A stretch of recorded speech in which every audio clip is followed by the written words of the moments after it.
Before we jump in, smash that like button, hit subscribe, and turn on notifications. It seriously helps the channel grow. All right, let's get started. When Luffy vanishes inside ancient ruins, the Straw Hats are pulled into a terrifying journey through his past. Trapped within Luffy's memories, the crew witnesses moments of brotherhood with Ace and Sabo, childhood pain, and scars Luffy never shared.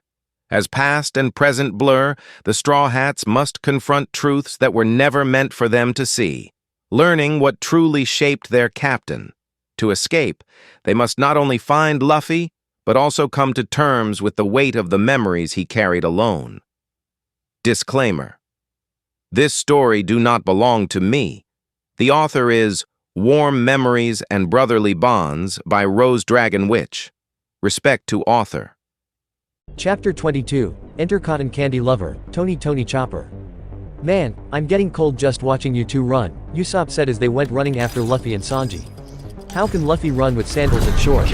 What's wrong with him? I noticed that, Chopper said as he looked around at all the snow and wondered. It was so dreamlike to be surrounded by snow again after all this time. He doesn't seem to get cold nearly as easily as the rest of you do. I think it has something to do with his rubber skin. You mean it's not because he's so slow? Sanji asked as they were trying to get used to the fact that they were able to walk on top of the snow without leaving any prints behind them. Well, it might take a while for him to realize that he's cold, Chopper admitted, but his rubber skin helps to block out a lot of the cold. However, at the same time it doesn't seem to breathe well when he's really hot. Oh, is that why he was such a pain when we had to deal with him in Alabasta? Zoro asked. He was half mad when we had to drag him through the desert. It has something to do with that, Chopper acknowledged as he thought it over. But remember, even as a little kid, the cold never really seemed to bother him. That's interesting, Brooks said thoughtfully as Luffy suddenly called out. It feels like it's gotten a little colder. The wind's picking up too. Past Sanji rolled his eyes, as if fighting back the urge to tell him, no duh, but instead he asked, so why don't you think about putting on some real shoes? Even seeing your feet like that is painful. No way. This is my Pelissu, Luffy answered. Pelissu, Usopp repeated, not having the slightest clue to what he's talking about. Your Pelissu? Past Sanji asked in annoyance. I think you mean policy. Yeah, that's it, Luffy said in agreement as Zoro noticed something moving from behind one of the pine trees. When he looked, he saw something with red eyes, and long ears looking at them with sharp teeth. What's that? Zoro asked, pointing it out. Chopper looked and declared worriedly, that's a Lapon. Lapon? You mean some of those monster rabbits that Dalton guy was talking about? Frankie panted as he tried to keep up with them. Huh, it doesn't look that dangerous. And you were scared over that little thing? Zoro said, rolling his eye at Sanji who glared at him. That's just a baby, Chopper said, staring around him, knowing that the parents couldn't be far behind. Wait till you see full-grown Lapons. They are dangerous. But most of the crew was listening to Luffy as he talked to Sanji about how people in countries of snow never sleep at all. Past Sanji looked to him. Huh, why? 'Cause if they do they'll freeze to death, Luffy said as if it was a little-known fact. What an idiot, Nami sighed, getting tired of all the running already, and she looked back to Chopper, wondering if it would be worth asking for a ride again. Actually, that's about right, Robin chuckled, as Usopp gave her a frightened look as she went on. However, what he's talking about would happen if they fell asleep outside with no way to keep warm.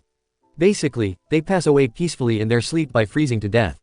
How horrible, Brooks said quietly as he thought it over, just thinking about it makes my skin shiver. Not that I have skin, yo-ho-ho-ho. Past Sanji thought that over before he cried out, don't be an idiot.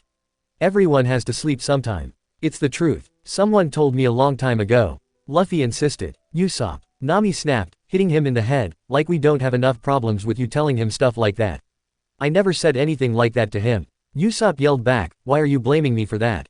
They all looked to him with raised eyebrows, except Chopper, who hadn't been noticing what they were really saying as he stared around at his home, feeling happier than he had been for a long time. He really hoped that he could see Doctorine again. Just then, the rabbit that Zoro pointed out jumped them, attempting to bite Luffy. Hey, look out! Brook cried out, but he needn't bothered worrying. Luffy easily moved out of the way as the Lapon missed and hit the snow behind them.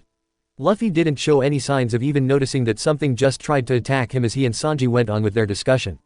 Who? Usopp. Past Sanji said, who didn't react at all at the rabbit attacking them a second ago. Wow, you guys aren't bothered at all. Chopper said, deeply impressed. He wasn't a problem, it's when we ran into his family that we got into trouble, Sanji said in annoyance as Usopp continued to look annoyed at everyone was blaming him. No, I heard it at a pub in my village, Luffy explained. Okay, so it looks like you're off the hook here, Usopp, Nami told him, feeling out of place here that she didn't need a coat as she ran through the snow. Usopp let out a yell of outrage, but past Sanji challenged Luffy's theory by asking why Dalton would have a bed in his house if he never slept. Luffy blinked, having never thought about that. I guess that's a good point, he admitted before his eyes widened as if he just figured out the answer. Hey. Maybe it's for when he dies. Really, Luffy? Zoro sniggered as some of the other Straw Hats laughed. What's funny is that you really looked like you believed that for a moment, Sanji-san, Brook pointed out. You're kidding me. You honestly believed that, you idiot. Zoro laughed as Sanji gave Brook a dirty look. Of course not. He yelled at him, I was just humoring him. Zoro continued to laugh loudly as the Lapon continued to try and attack them, this time going after Sanji, probably thinking that he might have been an easier target. But past Sanji easily dodged it without even bothering to stop running. It was really funny to watch after a while. The little guy kept trying to attack them, but they kept going onwards, still continuing their conversation without ever stopping. Past Sanji then began to ask Luffy about if he knew that women who lived in snowy countries all have skin as smooth as silk. How come? Luffy asked curiously as the current Sanji drooled at the idea of women with beautiful skin. Isn't it obvious? Past Sanji asked with a tone of irritation. And he went on to explain that the women who live where it's cold have to rub their skin all the time to keep warm, and that's why their skin was always soft, smooth, and so white that it was almost see-through. When Luffy asked why it was white, the whole time the Lapon continued to try and attack, though it never worked. But past Sanji answered as if he was being dumb, because, the snow. It's constantly falling all over them, so it dyes their skin all white. That's not it, Chopper said, tilting his head in confusion. I'd love to know where you heard that, Nami said, rolling her eyes at him. I thought it was obvious. Sanji said, his cheeks growing pink as Zoro kept laughing and Sanji was making mental notes, kill swordsman later. Geez, you're really dumb, you know that. Luffy said, and the crew were all laughing. If even Luffy could see that, then you know that it was stupid. Memory, Sanji glared as he shouted out, give me a break, like you're really one to talk. And to take his anger out, when the Lapon attacked again, Sanji kicked it far away from them, as if kicking a ball as it went flying. You're becoming a pain in my ass. He yelled and watched the rabbit disappeared into the distance. Really, what's with that thing? Luffy asked as he watched it fly away. Again, that wasn't hard at all, Zoro said unconcerned as Nami frowned, trying to remember some part of this journey. But she honestly couldn't, it was strange. She was definitely here, but everything that had happened to her seemed to be like some sort of dream that she couldn't remember. That's not good, Chopper cried, and they couldn't understand why he was looking so panicked. What? They took care of it. Frankie said, I mean that Lapons are all fiercely protective of members of their herd. Chopper said childishly, especially if it's a baby. They won't let this go. They will fight to the death to protect their friends. Oh, you mean the reason that we had such a hard time was because I kicked that thing? Sanji asked, and here he always thought that those overgrown rabbits got in their way because they were pains. Why? What happened? Nami asked curiously, wondering just how much she missed here. Sanji shook his head and chose not to answer. Onwards they went towards the mountain.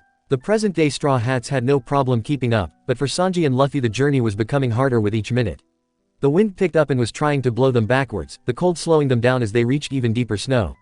This is crazy, Frankie said as the two were soon panting for breath. At this rate you two could freeze before you even get to this witch doctor. Yes, and even if you did get to the base of the mountain, how did you plan on climbing that thing? Usopp added as Sanji frowned, trying hard to remember. Damn, I just can't remember, he hissed as he ran his hands through his hair irritably. He remembered hitting that boulder during the avalanche, but everything after that was a blur. He passed out as the snow covered over him. After that, it was nothing but a giant blank page in his memory, just nothing. Nami was trying to think back as well, everything was like a blur of sounds around her. She was half convinced that some of the things she heard were part of her fevered dream. She could vaguely recall Luffy's words speaking to her. Nami, I'm sure you're cold. Just hang in there a little longer. Listen, hold on to this for me and I'll be right back, okay? She could just barely hear those words, but she wasn't sure if they were Luffy's or not anymore. She remembered feeling very cold and the wind blowing around, but other than that, she didn't know any more than Sanji did. I'm sure that we'll see for ourselves how you got there, Frankie stated as Chopper frowned a little.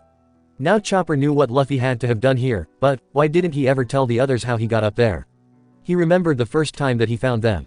There had been 3 humans lying near the edge of the mountain by the time that he and Doctorine returned to the castle.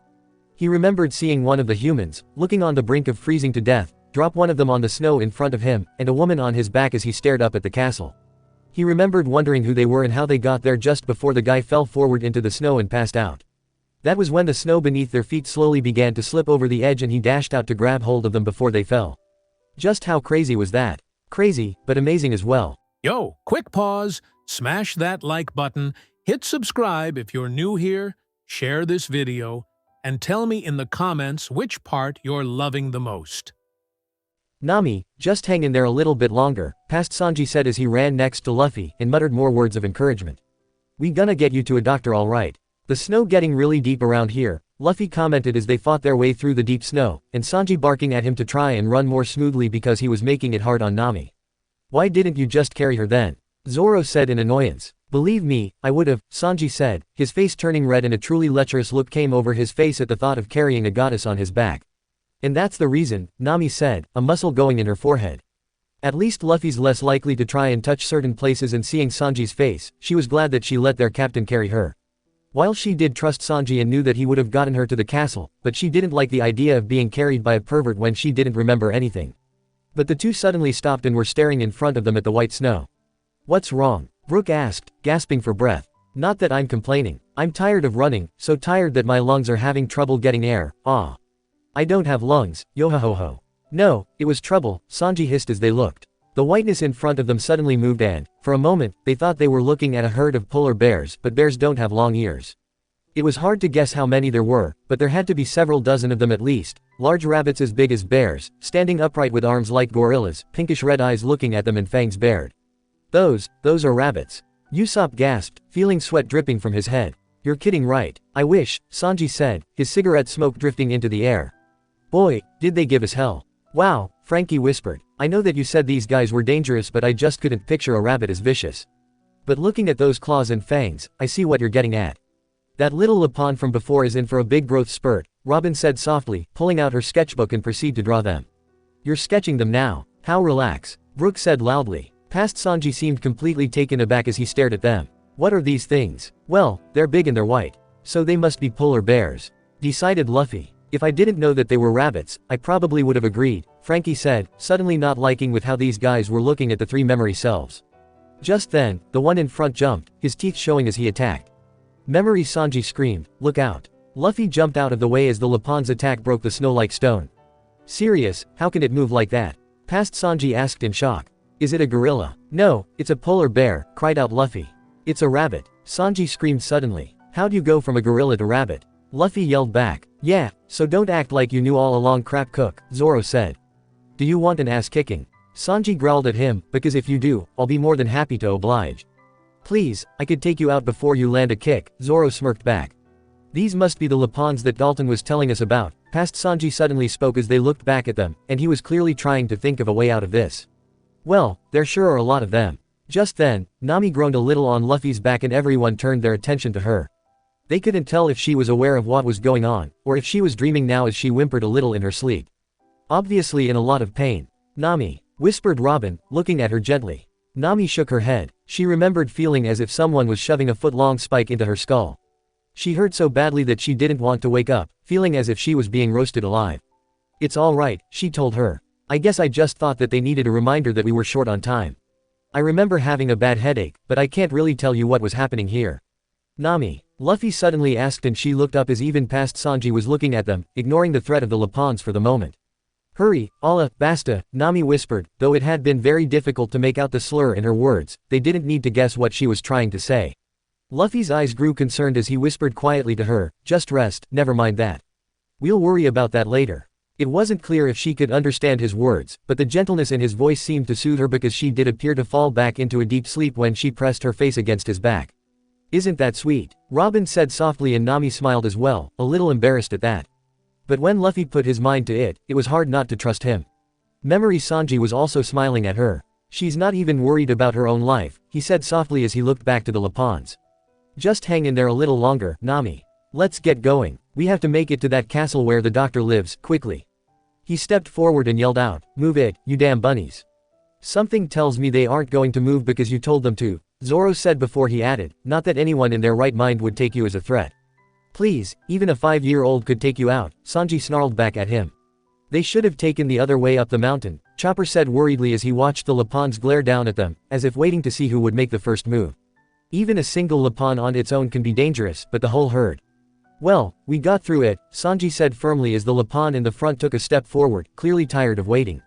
They're coming, Luffy exclaimed. Yeah, Memory Sanji agreed before he said very seriously so that there couldn't be room to argue. Listen Luffy, I don't want you fighting these guys, alright? What? Usopp yelled, why? Luffy could take them all out. Because he's the one with Nami, Robin answered in understanding. That's right, Chopper said loudly, she couldn't take a pounding. Even if they were only attacking Luffy. She couldn't have been able to survive that. Luffy and Sanji both began arguing the exact same thing. In the end Sanji managed to convince Luffy to stand down and he nodded in understanding as he heaved her back onto his back when she slipped a little. But the Lapons finally attacked, all of them at once, and Luffy had to scream out what he should do as he dodged every blow that was sent his way. The only thing he can do here, Brook said nervously, but try to outrun them. That's not going to be easy here, Robin said as the Lapons jumped. Though large for their size, they were all remarkably light on their feet and acrobatic, not to mention this was their territory, their home island. They clearly had a big advantage not just in numbers but on terrain as well. This isn't good, Frankie said as past Sanji screamed at Luffy. Just dodge. Dodge and run. But don't retreat. Chopper tilted his head in confusion as Luffy yelled, that's a little difficult. Yeah, what? Chopper asked. There's a difference, Sanji explained, we were running towards our goal, not running away from it. I have to agree with Luffy here, Usopp said as Luffy continued to escape around the Lapons, trying to be as gentle as possible with Nami as memory. Sanji kicked every Lapon that got too close, however it didn't seem to be doing much damage for they kept throwing themselves at them. Before anyone could ask what the problem was, past Sanji cursed. He explained to Luffy that he couldn't get his footing well enough in the snow to land a good kick. I knew that you weren't good for anything, Zoro said angrily. What was that? Sanji snapped. What's the point of you going with them if you weren't going to help? He demanded back. Your job here was to be the bodyguard and you can't even do that right. Shut up, he yelled, but even he couldn't deny that a part of him agreed bitterly with that. He was far from impressive here. Each one of the Lapons' ears twitched a little and Chopper gasped, knowing that it could only mean one thing. They're attacking all at once. Luffy screamed as the sky was filled with the monster rabbits and past Sanji screamed for him to head to the trees as he covered him. Luffy turned and ran, heading right to the cover of the foliage, the wind blowing off his hat at the same time. It was a bit of a shock when they realized that he didn't turn back for it. But here, Nami really was the first priority. Thankfully, Memory Sanji had managed to grab it as he ran after him, with the rabbits still after them. I still wish I thought to cook one up, Sanji growled as he watched the two run. The rabbits were easily able to catch up to them, even able to cut them off more than once. They charged out at every direction and it was impossible to tell where they would come from next. Once they had reached the trees however, the rabbits only kept watch, not able to move as easily with all the tree trunks in the way. Go left. Past Sanji ordered, pointing straight to a high cliff, the only chance they had to get away here, we'll head to the mountains. Okay, Luffy said and they turned together as Sanji went on about how to shake them off. The biggest problem was when they looked through the trees, they could see that they were keeping up with them, ready to strike when they escaped the cover of the woods. For bunnies, these guys are tough, Brook gasped, I don't know how much more I can keep running here. Well, deal with it, Zoro said harshly, damn it Cook, make yourself useful here. Easy for you to say Moss Head, Sanji yelled, all you had to do was stay and guard the ship. Actually, Usopp began, going to let them know that he was with them for most of the time in Drum, but another rabbit appeared and tried to strike at Luffy, who dodged it and he looked like he was about to punch back but Sanji stepped in. Once he took it out, he began to tell Luffy off for attacking as he tried to keep Nami from slipping again. Then start taking them out already. Zoro yelled at him, sparks of anger striking the other as they ran, looking ready to kill the other. Luffy apologized as past Sanji put the straw hat back on Luffy's head. This is no time to be screwing around, he said as they ran, getting nearer to the cliff, but that meant running out from the trees and they were surrounded again. Past Sanji was forced to stay behind fighting them off as Luffy reached the ledge, screaming that they could go up from there. Right, go on, Sanji yelled as another Lapon tried to attack him, but Luffy used him as a stepping stone to jump up safely to the ledge, with Sanji right behind them. They got away. Brook called happily, but Sanji rolled his eyes at what Luffy did here. The two were looking down at the whole herd of them, and Luffy just had to stick his tongue out at them childishly, which led them all to jump at once. What was he thinking? Nami sighed. He just had to do that, didn't he? Usopp asked before the two were forced to run again. Did you really have to taunt them? Past Sanji demanded. Sorry. Luffy cried out as the cook ordered them to just make a wild run for the top of the mountain. On the bright side, this is getting you there faster, Robin answered. It could have taken you much longer if you didn't have to deal with them. Yo, quick pause, smash that like button, hit subscribe if you're new here, share this video, and tell me in the comments which part you're loving the most. Not that it helps, Sanji sighed as they kept going for what felt like hours. And they only stopped with Luffy and his memory. Sanji did, they had to catch their breath, but when they looked back, it was a shock to see that the rabbits had disappeared. Looks like you've finally lost them, Usopp said in relief. That was good to see, the last thing they needed was man-eating rabbits after them in the middle of a blizzard. They coming? Luffy asked. No, it doesn't look like it, Memory Sanji called behind him, looking back and forth, trying to make sure that there wasn't anything there. Alright, I guess we lost them, Luffy said with a smile. I wish, current Sanji sighed as his past self disagreed, pointing in front of them to see that they were back. What is with these things? Usopp yelled. In front of them, the whole herd was there, much farther away than they had been when they first ran into them. How'd they get there so quickly? You saw how easily they can move in the snow, Chopper pointed out, they can move a lot faster than humans can here. And let's not forget that this is their turf, Zoro added, as he looked at them. They know it a lot better than we could ever hope to. They don't give up, Luffy exclaimed loudly just before the entire herd suddenly started to jump up and down in place. Now what? Brook asked, what do they think they're doing? Why are they jumping up and down? Luffy asked, voicing Brook's question. Maybe they're grouchy cause they're hungry. Not everyone does stupid things just because they're hungry, Luffy, Usopp said, looking like he wanted to hit Luffy at the question. Robin looked at them closely for a moment before her eyes widened. No, she whispered. What's wrong? Zoro asked her as past Sanji went as white as the snow around them. Wait a second, don't tell me, oh no, he gasped as his eyes widened in realization. He was so shocked that he dropped his cigarette, looking ready to cry. Those damn bunnies, great. They've done it now, this isn't good. Wait, what are you talking about? Luffy asked, looking back at him. And what are the bunnies doing? Yes, I don't see anything that's to be a cause for concern, Brook said softly as Usopp slowly began to put two and two together. Memory Sanji was telling Luffy that they had to run, and as he said that, he was actually backing up a few steps. We're running again, Luffy repeated in confusion. Where to? Anywhere. As long as it's far away. Past Sanji screamed, completely losing any cool that he had. That was when they could hear a deep rumble going through the snow beneath their feet, as if there was another giant walking around. Nami also gasped as she realized what those bunnies were trying to do, but it was Chopper who voiced it.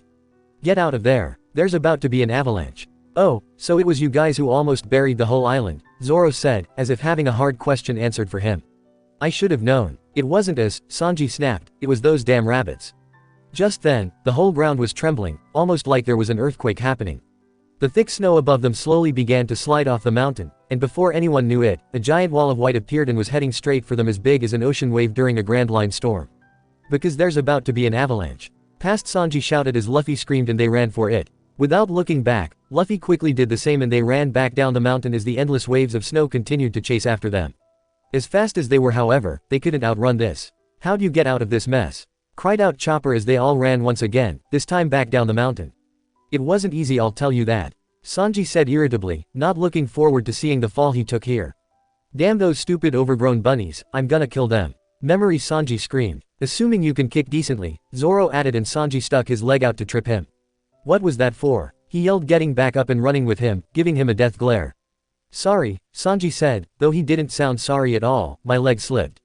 I'm gonna cut you up here. Zoro snarled, his hand going to the sword. Nami was considering knocking them both out so that they wouldn't have to deal with this, but thankfully they didn't have to listen to them for long as Luffy screamed out in panic to past Sanji as to how they were supposed to escape all the snow.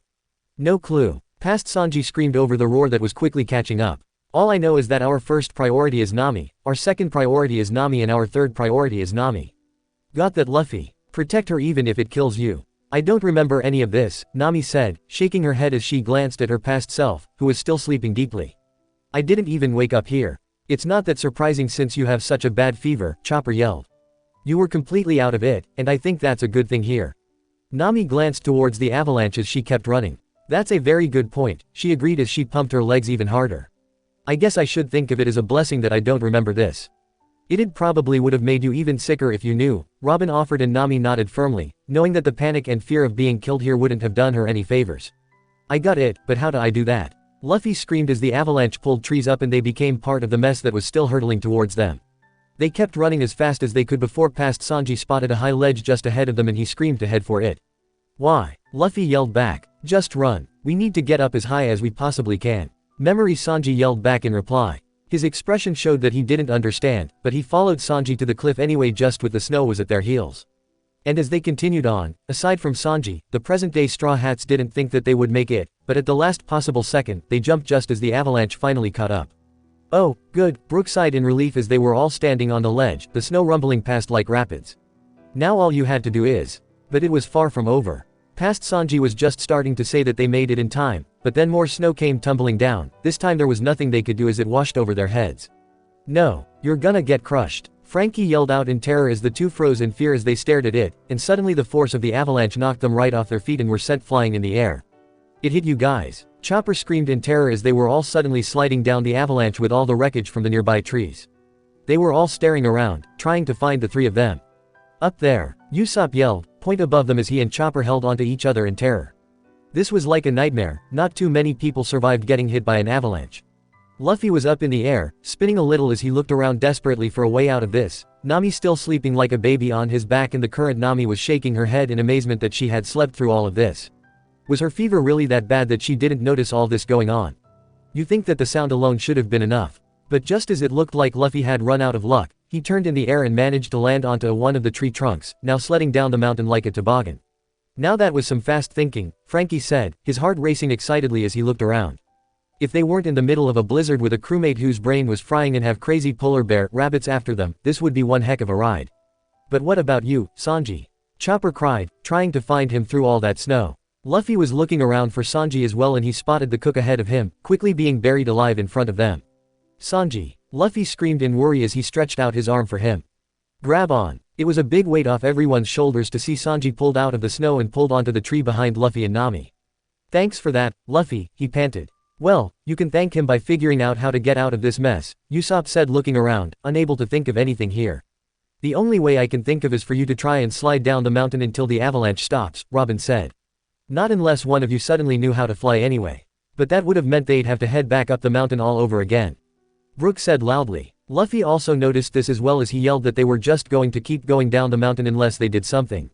Past Sanji was furious. "No way," he yelled out at once as he looked back at the quickly shrinking mountain behind them.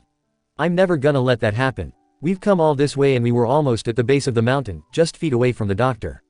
He glared back at Luffy and yelled, "Luffy, you need to come up with a way to stop all this right now." But Luffy looked completely lost here as Usopp asked, "Why didn't you think of something?" "Because I couldn't," he snapped back. "And you think that brain-dead Luffy could?" Zoro called sarcastically. "He can think fast on his feet when he wants to," he retorted, really hating this particular memory. "Damn it, why did he have to kick that baby Lapon? It's all because of those damn bunnies," his past self declared, obviously thinking the same thing. "Next time I see them, I'm going to turn them into a big bowl of stew." "Love to see that, seeing how you can't handle them," Zoro said. For crying out loud, he should have gone instead. He was sure that he could have taken them all out easily and kept those two safe without causing the avalanche. What good is the cook if he can't help out when he's needed? Whiskey Peak, Little Garden, and just when he has a chance to pull his weight around, this is what happens. Sad. Sanji looked ready to really kill him here, but then, as if they heard the threat, the Lapons appeared out of nowhere and looked ready for round 2. For crying out loud, don't they ever give up? Usopp cried out, looking terrified as they looked on in amazement to see that the overgrown rabbits were riding tree trunks like snowboards. Luffy didn't notice them right away and was muttering about rabbit stew and how good that sounded. Of course he would be thinking about food more than staying alive here, Nami said, not sure whether to laugh or yell at that. This is nuts, Frankie cried expacerated ly, just going to the doctor on this island could get you killed. You think that a doctor visit would be good for your health? Not what's putting it at risk. You would think, Sanji muttered, thinking of how he was soon going to be taken out of the picture here. The battle went on against the duo and the Lapons. Unlike before, however, the two couldn't run anywhere but down on the makeshift sled. They were completely surrounded on all sides and the bunnies just kept jumping up with perfect teamwork. Talk about ski bunnies, Frankie said as their attacks got more vicious and accurate. It was only going to be a matter of time before they hit their target and do some real damage. What do we do? Luffy yelled frantically, already running out of room where to go. The only thing we can do at the moment, slide faster.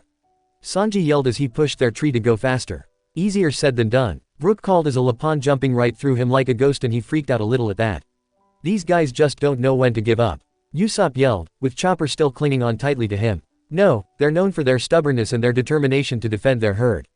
Chopper cried out in explanation. But I don't ever remember seeing them this dangerous. Just our luck. Sanji yelled out. What is their problem? Memory, Sanji yelled as they were ruthlessly attacked and they were forced to jump a little on the tree to avoid the attacks. Seriously. He yelled, unsure as to how much longer they could keep this up. But things just went from bad to worse when they looked down the mountain and could see that directly in their path was a giant rock with several broken and jagged tree trunks. And they were heading right for it. With the bunnies on either side of them they couldn't maneuver to avoid this incoming impact. You've got to be kidding me. Usopp screamed in terror. And here I thought that it couldn't get any worse. No. If you crashed into that you would have died for sure, Nami. Chopper screamed, horrified at what he was seeing. You mean we really could have died? Nami cried out. Luffy and Sanji probably would have survived, but you wouldn't have in your condition. Chopper said, looking ready to freak out. The two on the tree spotted it as well and they were screaming about what to do. You can't crash into that thing. Past Sanji yelled as the Lapons started their attack again. You're the one in charge of keeping Nami safe right now. That's easy for you to say. Luffy screamed, the rabbits determined to make the kill here. Just as Luffy declared that they were going to crash, past Sanji did something truly selfless this time. At the last second, he grabbed hold of Luffy by the back of his jacket and threw him right off the tree. Ladies get treated gently, were the last words he cried out, a satisfied smile on his face as he made his last request. So you take care of her. Sanji. Luffy yelled in horror as the other Straw Hats stared in amazement as they crashed. With a horrible crunching sound, Sanji hit the rock and, as limp as a rag doll, he was thrown right off with several other Lapons and the debris of some trees. Sanji. Several Straw Hats screamed as they watched, almost as if in slow motion as Sanji's body fell from the air and hit the snow, being buried a second time. I didn't think it looked that bad, current Sanji stated, his hand on his ribs as he remembered that pain. He could barely recall anything after that. He remembered hearing and feeling his bones break as well as the pain of hitting the snow as he was being pulled under. But after that, nothing. Luffy screamed out, horrified at what just happened before he stretched out to grab hold of the same miniature cliff that almost killed them. Dangling on as the rush of snow rushed all around them, he looked back, seeing that Sanji was already mostly buried and he screamed out his name. But Sanji never answered, and it was either because he was out cold or too hurt to do so. What were you thinking? Next time you do something like that, warn me. Luffy screamed as he stretched his arm out just like he did before, but this time Sanji was pulled away too fast and hard for Luffy to pull him back. All he was able to save was a single mitten and Luffy freaked out.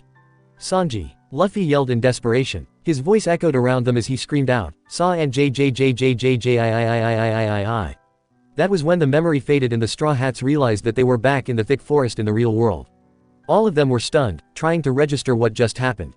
That was a super awesome thing you did there, bro, Frankie whispered, reliving the moment that Sanji sacrificed himself for them in his mind. I had to do something, he responded. I knew that Nami Swan here never would have survived it, and it was all I could do to protect her. Boy, I know that going to see the doctor is never a fun thing, but that was a nightmare. Sanji, I don't know what to say, Nami whispered, truly touched by what they had done for her here. Of course my dear, Sanji said, deeply dramatic. I don't regret a thing I did for you. I am proud to say that I will take on 1,000 avalanches for you. But boy, that looked like it hurt, Usopp cringed. Did it? Yes, Sanji said, his loving smile at Nami fading a little as he reminisced that pain very clearly. Very much so, but that crazy hag's treatment hurt a lot worse than that, believe me. So that's why you were in such bad shape, Chopper gulped. Sanji's injuries made perfect sense now. I remember, you had 6 broke ribs, and a spinal fissure. If it had been any worse, you could have lost the ability to walk. It was that serious, Robin said in surprise. Chopper nodded. When all 3 of you were brought to the castle, you were all in really bad shape. Nami was almost dying, Sanji was all broken up and Luffy was on the brink of frostbite. Wait, frostbite, Usopp repeated, blinking in confusion. What do you mean? I mean, when we found the 3 of you outside the castle, Luffy's whole body was almost frozen all the way through, Chopper said grimly, thinking of how they looked. Luffy's hands and feet were in bad shape and he didn't even have a coat on. Wait, how'd that happen? Frankie said, really baffled here, and he scratched his head. Well, I think that I can guess what happened after they lost you, Sanji, Robin said thoughtfully. Once the snow stopped, Luffy was somehow able to find you in all that snow and he must have brought both of you to the doctor, but as to how he made it up the mountain. Chopper, Nami whispered, looking at the uncomfortable look on their little reindeer's face. You know something, don't you? What is it that you aren't telling us? Chopper looked surprised at her before he sighed and looked down to the ground. I can't say for certain, he confessed, but I have a very good idea to what happened. I don't want to say it in case I'm wrong. But what are you? Brook began slowly just as the next memory reappeared and the landscape was different. There was snow covering everything, much more than before. You could still make out the shape of the avalanche surrounding them. Instead of even level of snow, there were large packs of it like miniature hills and large, broken trees scattered every few feet. It was as silent as a grave around them. It was bad, Usopp said softly, thinking back. It completely covered everything back in town. All you could see were the tips of the roofs after that. Me and Vivi got caught up in it too. What? Were you alright? Brooke said quickly. Idiot, you mean you let Vivi get hurt? Sanji yelled. Hey, he snapped back, she made it out a lot easier than I did. I almost died there. Zoro shivered, remembering how close he was to dying there as well. It was still very strange, he could still swear that he dreamed about a world of flowers after he was crushed by all that snow. Luffy, Robin pointed out, and the conversation stopped so that they could look up. Luffy was still hanging from the cliff, apparently it had been just high enough to have protected him and Nami from the current of snow. He appeared to be unharmed, but he was shaking as he stared around him, trying to figure out what he should do. When they ran up to the cliff to see, he had just pulled himself up to the ledge, quickly untying Nami from his back and gently laying her down beside him. He was breathing hard as he looked up, trying to get some kind of glimpse of Sanji, but nothing. He looked from the landscape to Nami and back again before he seemed to have made up his mind. He pulled off his coat and covered her like a blanket and even pulled off his mittens to serve as a pillow for her head. She wasn't looking good at all. Her face was as red as a tomato and it was clear that her fever was reaching dire levels by this point. "Nami, I'm sure you're cold," Luffy said to her softly, though he wasn't sure she could even hear him. "Just hang in there a little longer." Current Nami's eyes widened however at those words. She knew those words, she had been convinced that she had been dreaming them. So this was what they meant. Her past self didn't respond at all, just continuing to sleep as Luffy took off his hat and placed it on her chest, finishing up by saying, "Listen, hold on to this for me and I'll be right back, okay?"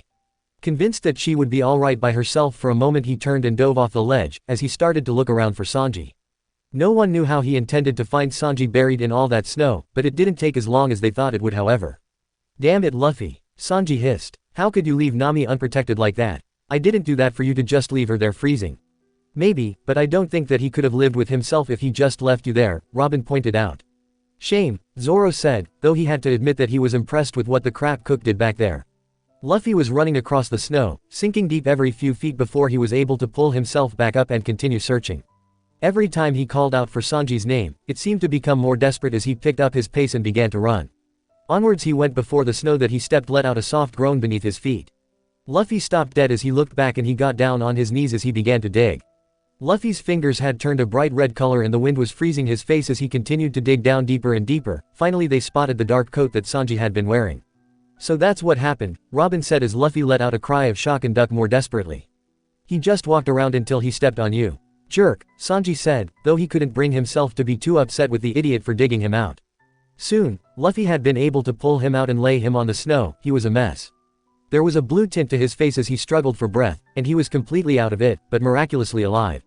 Luffy sighed in relief as he tried to shake him awake, but realized that there was blood on his hands when he touched Sanji's chest. Not enough to worry about him bleeding to death right away, but even Luffy could tell that he needed a doctor just as badly as Nami did. "Sanji, are you okay?" Luffy screamed out, but he might have just been talking to the snow for all the good it did. Realizing that Sanji wasn't going to answer him anytime soon, Luffy got back up, carefully dragging him with him up the snowy slope to where Nami was waiting for them. "You look almost as bad as Nami there, Sanji," Usopp said, wincing at the thought. "Don't worry, I didn't feel a thing after that," Sanji admitted. They watched as Luffy lay Sanji down before he turned Nami over and heaved her onto his back again, letting her keep his coat, but he left his mittens there as he picked up Sanji like a sack of flour under his arm and began the long hike back up the mountain. No one said anything as they followed him. Luffy wasn't moving as fast as he had been before with the added weight and cold hanging around him.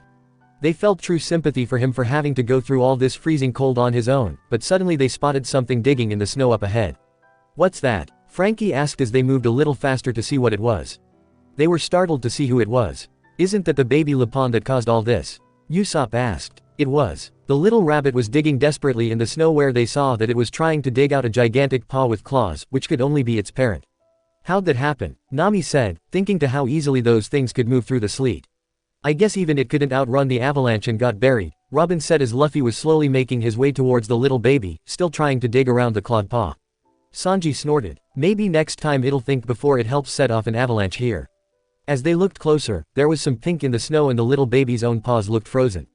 He was sucking on them in pain as he cried out, still trying to help free its parent, though at this rate it wasn't making much progress on its own.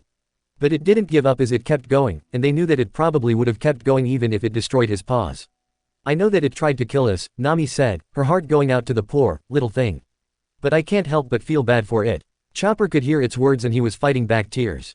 It was hard to imagine even these creatures as anything but monsters, but he knew that they were still living beings with hearts. He knew how hard it was to see someone you care about in serious trouble and you just weren't strong enough to help. But as Luffy's crunching footsteps drew nearer, it heard him and stopped to glare back at him. It turned around, shielding its parent's giant paw with its own body, growling at him not to come any closer. "What's it saying, Chopper?" Zoro asked, looking at the hard look in Luffy's eyes, wondering just what he was going to do here. Chopper sniffled a little as he said, "He's warning Luffy to stay back if he knew what was good for him. He's not going to let him hurt any one of his friends. But they're the ones who caused all this," Usopp pointed out. "Maybe, but it wouldn't be unreasonable for someone to want to take revenge for all the trouble that they were put through," Robin answered softly as Luffy came right up to the baby Lupin and stared down at him, his expression unreadable as the little guy snarled, trying to scare him into just leaving. He wouldn't do that though, would he? Brook said softly. He does have a choice here, Robin answered, though she had a sneaking suspicion to what Luffy might have done here. He could either choose to hurt them, walk right by without a second glance, or he could. But Luffy already made up his mind before she even finished speaking. His eyes shadowed over so that they couldn't see. With his other arm, he slowly reached down towards them.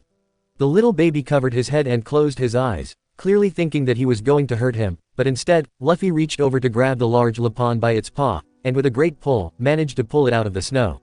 The full-grown Lupin seemed to be dazed and confused, but was still alive as the little baby cried out and hugged the massive, furry stomach, burying its face in the warm fur. I thought so, Robin said smiling as Luffy heaved Nami up higher on his back and continued on his way, both crewmates lying limp as dolls. After all that, he chose to help, Nami whispered, unable to stop the smile to her face as they continued following him, just glancing back to see that the adult Lupin was watching him leave as it held the baby. That's so kind, Brook said as Frankie bawled his eyes out. Tears coming to his empty sockets, Brook went on, Luffy-san, I am so touched by that. Robin smiled, finally putting her sketchbook away. I'm glad. I don't think that Luffy could ever really leave someone to die like that when he could do something about it. You know, they do say that it takes more strength to be kind than to walk away from it all. How does he do that? Sanji said, still having some harsh feelings towards those rabbits, but he couldn't help but be glad that Luffy did chose to help them out in the end. You know, I remember with Ryu, he seemed to just know what animals are thinking. Ryu, Frankie said in confusion. You mean that dragon? Nami said in surprise. Yeah, he answered, remember how he just seemed to know what the dragon was thinking. I mean, I can understand how APIs could read the dragon's mind, but how did Luffy know? Nami thought that over. You're right. At first I thought that he was just making it all up. But now that I think about it, he really did seem to be speaking Grandpa Ryu's words. You're saying that Luffy could understand what the dragon was thinking? Robin said in surprise. Yeah, Zoro said, also deeply impressed by Luffy's character here, but I never really thought about it. He can't talk to animals like Chopper does, but at the same time it's like he can understand what they're feeling. I don't know how else I can describe it. That is strange, Robin said quietly, thinking back to what Rayleigh once said. According to Rayleigh, Roger could interpret the poneglyphs because he had the ability to hear the voice of all things. Just what did this mean? But Luffy was speaking again as they got closer to the mountain. I'll get you there, don't worry. You just stay alive, both of you. Believe me, we sure didn't want to die here, Sanji said as Nami nodded firmly next to him. They walked on for about 15 more minutes and nothing happened, but that soon changed. There was the sounds of something crunching through the snow behind them and a familiar voice yelling out smugly, found you. They all turned at once and Chopper let out a yell of shock. Wapol was running towards them on the back of giant hippo-like animal with long hair with his two flunkies. Luffy turned as well just as Wapol went riding right up to him and stopped so that he was blocking his way. Now I'll make you pay, you damn straw hats. Wapol cried out. I thought that Big Mouth was dead, Frankie said in mild surprise. Luffy bro sent him flying off. We aren't that lucky, Sanji said bitterly as Wapol declared that he was going to chew Luffy up into little pieces and spit him out. He's disgusting, Robin said calmly. Yeah, on more than one level, Usopp agreed as Chopper nodded firmly. Move it, Luffy said simply. He better be careful here, Zoro said, a hint of worry here. Luffy didn't have the cook here to tell him not to fight and he agreed that the two that he was carrying couldn't take much more. But if Luffy couldn't fight, he was a sitting duck here. Just run and don't look back. Usopp yelled out. Again, that's easier said than done, Nami said, now truly worried about what could happen here. I don't think so, Wapol said smugly. Why would I want to do that? Luffy must have known that he couldn't afford to waste any more time here as Wapol declared that he had no intention of making it easy for them to get away from here after what he did to him. But to add insult to injury, Luffy just turned and walked around him as if he wasn't worth the trouble of fighting and continued upwards. Hey, Wapol yelled. That's gotta sting, Frankie smirked. He walked away like he wasn't even there. Wapol's not going to let that go, Chopper said, knowing that Idiot's ego wasn't going to let this slide. Especially since Luffy had already beaten him before. They went after Luffy as Wapol began yelling at Chess to write down a new law in a giant book, that anyone who ignores the king will be executed, and he ordered the two flunkies to kill Nami and Sanji since they were ignoring him the most. Luffy immediately turned around in shock. What did he say? That's ridiculous. Brook yelled out as the two jumped high in the air and were giving chase. Cowards, Zoro said in disgust, fighting someone who can't even defend themselves. If he was a real man he would fight against Luffy one-on-one. Well, they aren't real men, Chopper said bitterly, his father's face flashing in his mind. He lets others do the dirty work for him. I got the woman on his back, Chess cried out. I'll take the man with the afros, who Chopper quickly said his name was Kuromarimo, declared as they jumped, several sharp spikes coming out of the afro on his fist. Luffy immediately moved back, making sure that he was able to get Sanji out of harm's way, before he made to attack. No don't, cried out Chopper, but, as if he did hear him, Luffy did stop. They saw his eyes look to Nami and Sanji and gritted his teeth as he started to run, narrowly missing the arrows that Chess shot. Can't fight. Luffy cursed as he made a run for it. What do you know, he can be taught. Sanji cried out as they also ran with him. I guess anything can happen, Nami teased, but she was only half joking. You're gonna regret this later. Luffy yelled to the three of them, don't follow me. Too bad that never works, Zoro said, like this guy was going to let him go like this. Luffy, behind you. Usopp suddenly screamed and there were several more arrows heading for him. They would have struck Nami in the back, but at the last second, Luffy actually did a back flip, narrowly missing them as he kept running as soon as his feet hit the ground. They could all feel a sigh of relief at that. How dare they try to hit a sick woman? Sanji roared, fire licking his body. What do you expect? Frankie demanded, the snow and wind blowing harder than ever. It was getting difficult to see anything in front of them, but Luffy kept running as fast as he could, despite everything. They ran on for some time, eventually losing sight of Wapol and his men far behind him. You really think that he lost them this time? Brook called out, though he didn't feel any cold here. The storm was starting to get worse and it was almost impossible to see anything in front of them. Looks like it, Usopp said, hopefully they'll be able to make it to the doctor before he showed up again. But Chopper was frowning, still looking back, what was going on? It wasn't like Wapol to give up that easily. Luffy looked back for a moment and he couldn't see anyone either. Huh, there's no one. That's weird. Did they already give up? He asked himself in confusion. Don't be fooled, Zoro warned, knowing that things never went that easy for them. Hell, what's that? Usopp suddenly screamed and they looked back in time to see that Wapol's giant mouth appeared through the sleet in front of them. Luffy looked back to avoid it at the last second. He missed being eaten by jumping up high into the air as the rest of Wapol stepped out of the snow, but he was smiling as the two henchmen appeared as well from just above them. No, they used the snow to hide themselves. Chopper screamed out, realizing what they did. They trapped him. Here's what a snow bottle's really like. Kuromarimo yelled. White concealment. Those two are so incredibly weak that just one shot should be enough, Chess said, his wavy lips turning into a slight smile. The Straw Hats watched, some of them looking ready to jump in and defend him as the two attacked on either side. But this time Luffy couldn't move in midair like this and he screamed out as they moved in. No, Nami screamed out, terror going through her just as several white blurs jumped up from behind them and knocked the two lackeys away like cats batting balls of yarn away. Lapons. Both Wapol and Chopper cried out in disbelief, and Chopper felt a little dirt at that. They protected him. Brook said in amazement. But why? Chopper asked, they were trying to kill them a little while ago. The two flunkies were wondering the same thing. Kuromarimo just demanded, did those things just protect him? That's impossible, Chess cried out, Lapons never form bonds with humans. They're nothing but wild beasts. Yeah, can someone tell me what's going on here? Usopp asked, sounding lost and confused. Luffy landed farther in front of them as the two rabbits stood between him and Wapol. One of them looking back at him with a baby hanging onto its back and a jagged scar over one of its eyes. Luffy stared at it and it stared back. I know you, Luffy whispered quietly, looking at them. Hey yeah, Frankie said in wonder, recognizing that scar. Isn't that the same rabbit he helped out just a little while ago? Yeah, and that's the same baby, Chopper said at once as the two just continued looking back at Luffy. This time there was a calmness in their eyes that hadn't been there before. Just then, they both pumped their airs out proudly and Chopper's eyes shone as he cried out, they said that they'll protect him. That he's one of them now. Amazing, Robin said as the others gaped at that. Luffy smiled as well as he cried out, thanks a bunch. You guys saved me. And without another word he turned and continued to run as the Lapons turned back to face Wapol and his men. I've never seen anything like that, Chopper whispered, dumbfounded at what he just saw.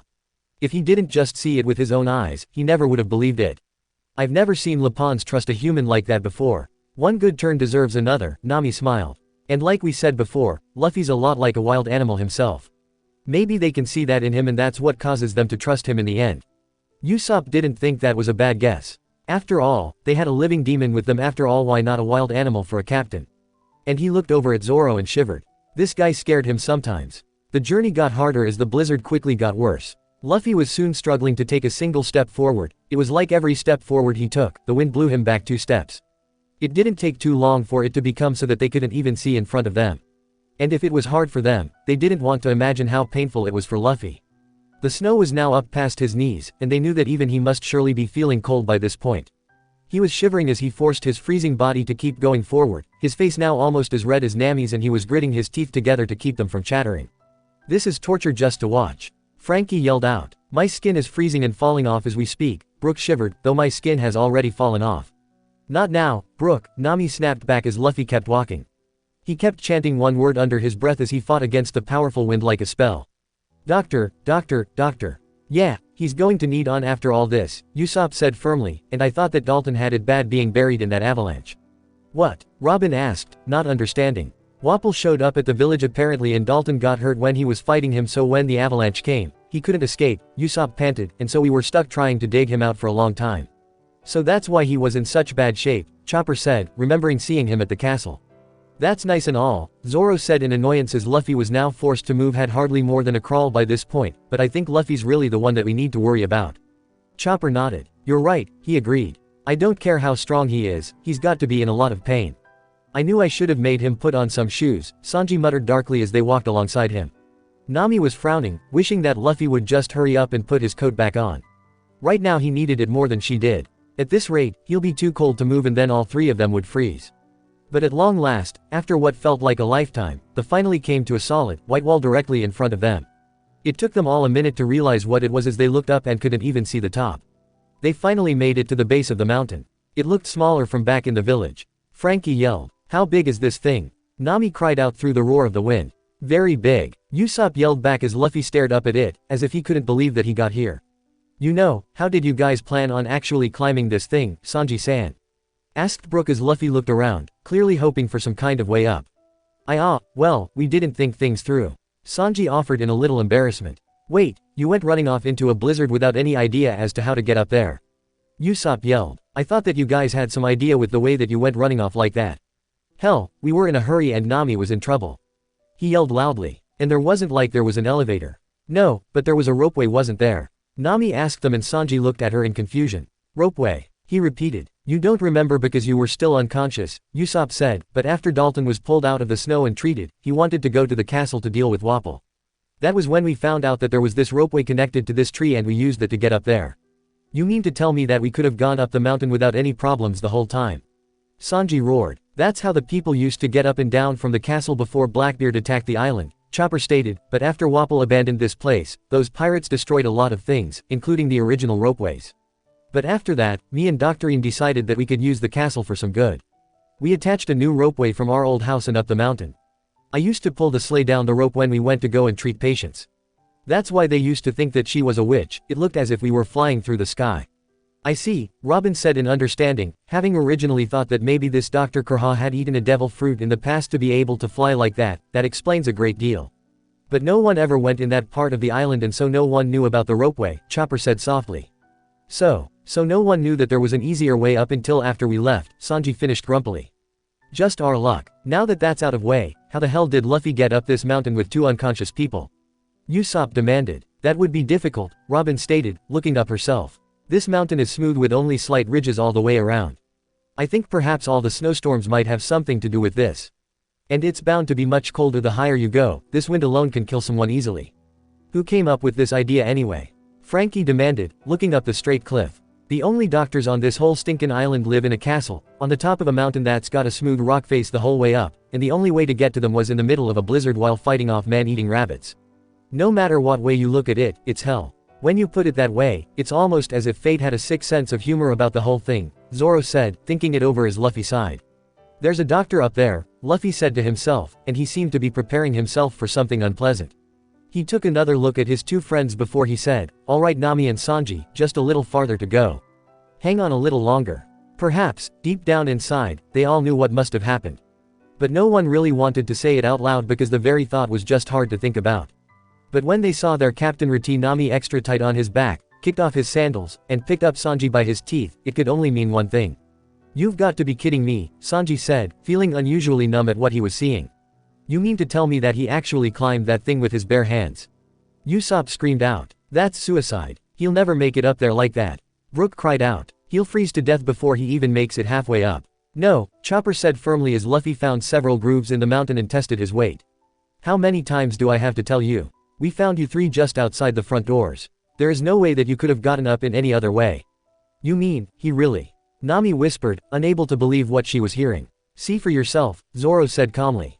"But really, are you actually surprised?" To Luffy, risking it all for a friend comes second nature to him. They looked and he was right. Luffy had pulled himself up the ground and very slowly was making his way up the impossibly tall mountain. How he was able to climb like this was anyone's guess, but he was definitely making progress as the ground soon disappeared from sight from the snowstorm around them.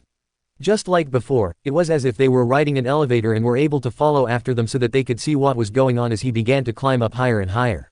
Every second the wind got harsher and the temperature seemed to drop. There was so much snow that it was a miracle that Luffy could see more than a foot in front of him.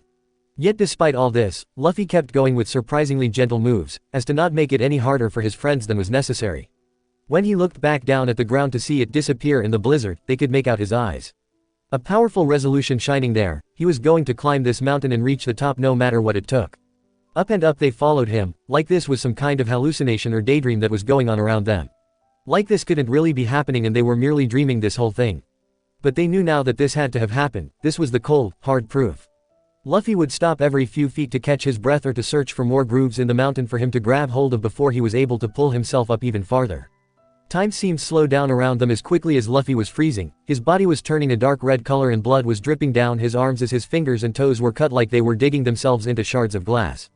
And fate seemed to laugh at him as an extra strong gust of wind came out of nowhere and blew his red coat right off Nami's back and fluttered away from them like the very last leaf in autumn being blown off the tree. The scariest moment was when Luffy stretched his hand out to grab hold of the next groove. His hand ended up slipping and his nails, that had already frozen, cracked and most of the Straw Hats cried out in pain just watching it as Luffy screamed. However, when he did open his mouth to shriek, he ended up accidentally dropped Sanji who fell lifelessly. Most of the Straw Hats screamed fearfully as Luffy looked down, horrified that he had dropped him. Sanji! He screamed at the top of his lungs and he stretched his head down like a snake and bit down on Sanji's coat, causing Sanji to bounce up and down a few times like a yo-yo. So that's what it was, Sanji said, his tone stunned as they all let out a sigh of relief. You know, I dreamt that I was bungee jumping. I guess that's why. Now's not the time to joke, Sanji, Usopp said quietly, still trying to come to grips with what he was seeing. How many people would be crazy enough to do something like this? It's not a joke, Sanji answered darkly. I dreamt I was jumping off mountains and bungee jumping. I could almost feel it, and this is why. That was a close one, they heard Luffy's muffled voice say as he carefully brought Sanji back up before he kept going, blood now rushing down his arm from his injured hand. Oh, I don't know how much more I can take, Frankie said, rubbing his own hands. He thought back to when Luffy punched through that spiked cape when he fought that Krieg loser. And he thought that was bad. No one said anything, each one of them was feeling the same way. There was no way they could describe what they were thinking as they watched all the pain that Luffy put himself through here as he was slowly destroying his body. Sanji was shaking his head at his own helplessness. He went along to protect them, and here he was just dead weight. God, he knew that Zoro was never going to let him forget this. This blizzard was so cold that he knew that if they could feel it themselves it would probably feel as if the hands of death were touching every inch of his body, and he started rubbing his own hands, terrified at the thought of them becoming ruined so that he couldn't cook again. Just what was with that idiot? Who asked him to do this stuff for him? He never asked him to do this, did he? As for Nami, she was just stunned by what she was seeing here, unable to think of anything to say to this. She was just amazed that she never knew. Her heart was beating hard against her ribs as her whole insides felt warm at how much he was willing to go through to save her and Sanji. Usopp, Frankie, and Brook were all cringing in pain as they watched, wishing that the memory would just hurry up and end already so that they wouldn't have to see any more. They all had a mixture of feelings going through at that moment. They all knew what Luffy was like. He was either extremely greedy or extraordinarily selfless. This definitely counted as both selfless and selfish. How could he do all that without telling them this? It only became even more painful to watch as Luffy's bright red skin slowly started to turn red to blue to a very sick-looking purple. Chopper gave a sharp intact of breath and Nami asked what was wrong. Frostbite is starting to set in, he said hurriedly. How do you know? Brook asked quickly. The color, Chopper said, frowning anxiously. Frostbite doesn't come at once, it happens in 3 stages. First is frostnip. That's a mild form of frostbite where your skin turns red and feels very cold before you start to go numb. Next it goes to superficial frostbite where your skin turns that color. It must feel like his whole body's being burned here. Ow, Frankie whispered, hugging his metal body, glad that he wouldn't have to worry about that. What's the 3rd stage? Zoro asked as Luffy stopped, his chest breathing hard through gritted teeth, trying to get as much air as he could before he kept going. His hands were now starting to go to a very pale color, though it was hard to tell with all the warm blood that froze on his arms and shaking limbs. That's severe frostbite, Chopper whispered. That's when it affects all layers of the skin, including the tissues that lie below. When you're like that you're so numb you can't feel anything anymore and your skin starts to rot. That's horrible. Brook cried out as Luffy continued to heave himself up several feet, but the rock he grabbed onto broke and he slid down the mountain. Luffy! Nami cried terrified as he slid, Luffy dug his hands and feet into the mountain. The already sensitive skin was being torn to shreds and left 4 long trails of blood on the mountain so that they were all recoiling in pain from just watching. Usopp and Sanji both looked ready to cry as if they could feel all of it. "Luffy, you gotta catch yourself," Chopper screamed just as Luffy slowed down and eventually stopped. He was shaking as he hung onto the side of the stone, biting down on Sanji's coat as he seemed to be fighting the urge to scream again, his unshed tears freezing like icicles on his face. He must have slid down a good 40 or 50 feet, yet he began again, still climbing up as if nothing happened once he got his bearings. No matter how cold it was, no matter how much pain he was in, he wasn't not giving up. He would not let go. It was here they all knew that Vivi was wrong. He more than deserved to be called captain. It could have been hours or even days before the top of the mountain finally came into their sights. Usopp and Chopper began to cheer him on, chanting that he could make it, only a little more to go. These last few feet were clearly the most painful for him and he slowed down considerably, now struggling to move. He was either so cold that he couldn't move his limbs properly, or was in so much pain that it was too much for him to do so, most likely both. But he kept going, using what was left of his inner strength to climb.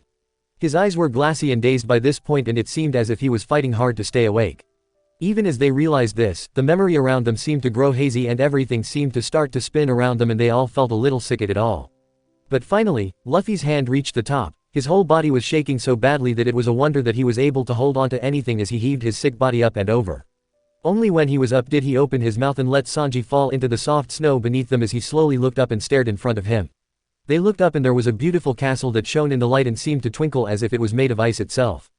"Beautiful," Robin whispered as Luffy finally spoke. His voice was so hoarse that it almost didn't sound like his. "We're here," but even as he said it, everything around them seemed to blur and fade until he fell face forward in the snow, blacking out.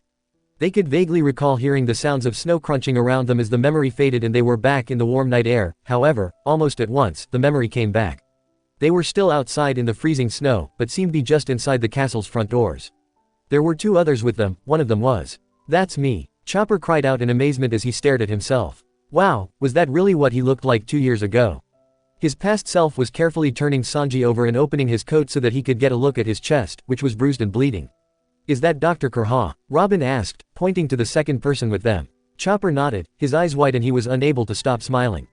That was her all right, there was no mistaking it. Despite her aged face and thick sunglasses, from the neck down, her body appeared to be very young and she was dressed in a flowered print shirt that showed off her middle and her navel ring as well as a purple hipster pants. He watched fondly as she lay aside her bottle of alcohol as she examined the 3 of them.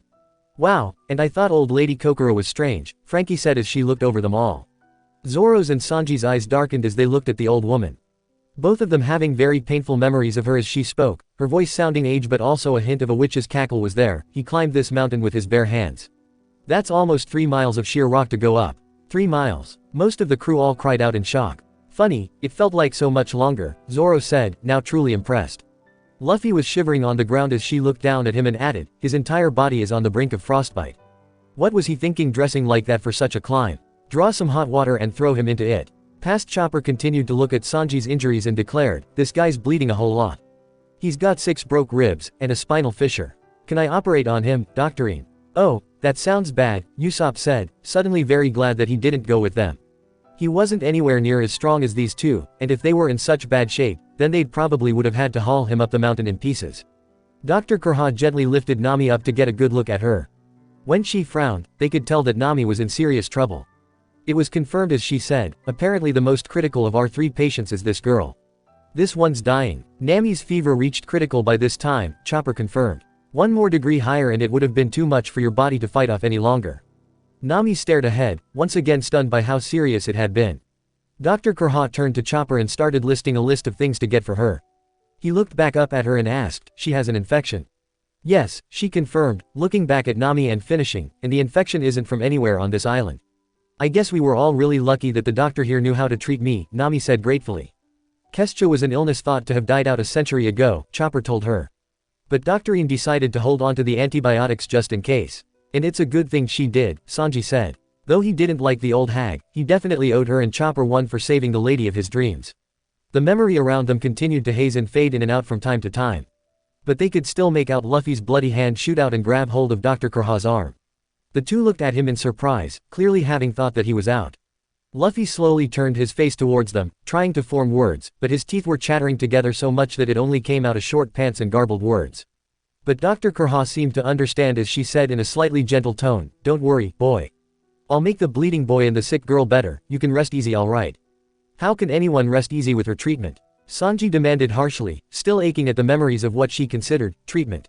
Oh, his back ached for days because of her. Luffy still seemed to want to say something as he continued a choking sound. The vision grew darker with every second, but Luffy took one last deep breath and finally forced himself to say something, so cold that he stuttered. "Those T2 or MIF friends okay?" Those words seemed to strike something inside each of them as they watched. Dr. Kurha observed him as a smile pulled at her withered mouth. "I figured that, kid, I'll save them so don't worry," she said before she turned towards Chopper. "Chopper, let's begin treatment." That was when Luffy seemed to be at peace with the thought that they were in good hands, and he let his hand fall, but the memory faded before it even hit the ground. No one knew what to say to that as they stared at each other, not sure of what to say. "That was truly amazing," Robin finally said, summing up their thoughts. "He climbed a mountain that was 3 miles high, in a blizzard, barehanded, with 2 sick and hurt people," Frankie summed up, shaking his head in wonderment. "Man, I don't know what to say. Super doesn't even begin to cover that. It really was something," Zoro said, a proud smirk on his mouth. Though he wasn't the least bit surprised that Luffy did something like this, it truthfully was something else to see it firsthand. "Truly a sight to see." Brook agreed. "In fact, I will dedicate my newest song to just that." The will and determination it took to reach a goal. Nami rubbed her eyes. She was so tired of crying, she was truly touched by all of this.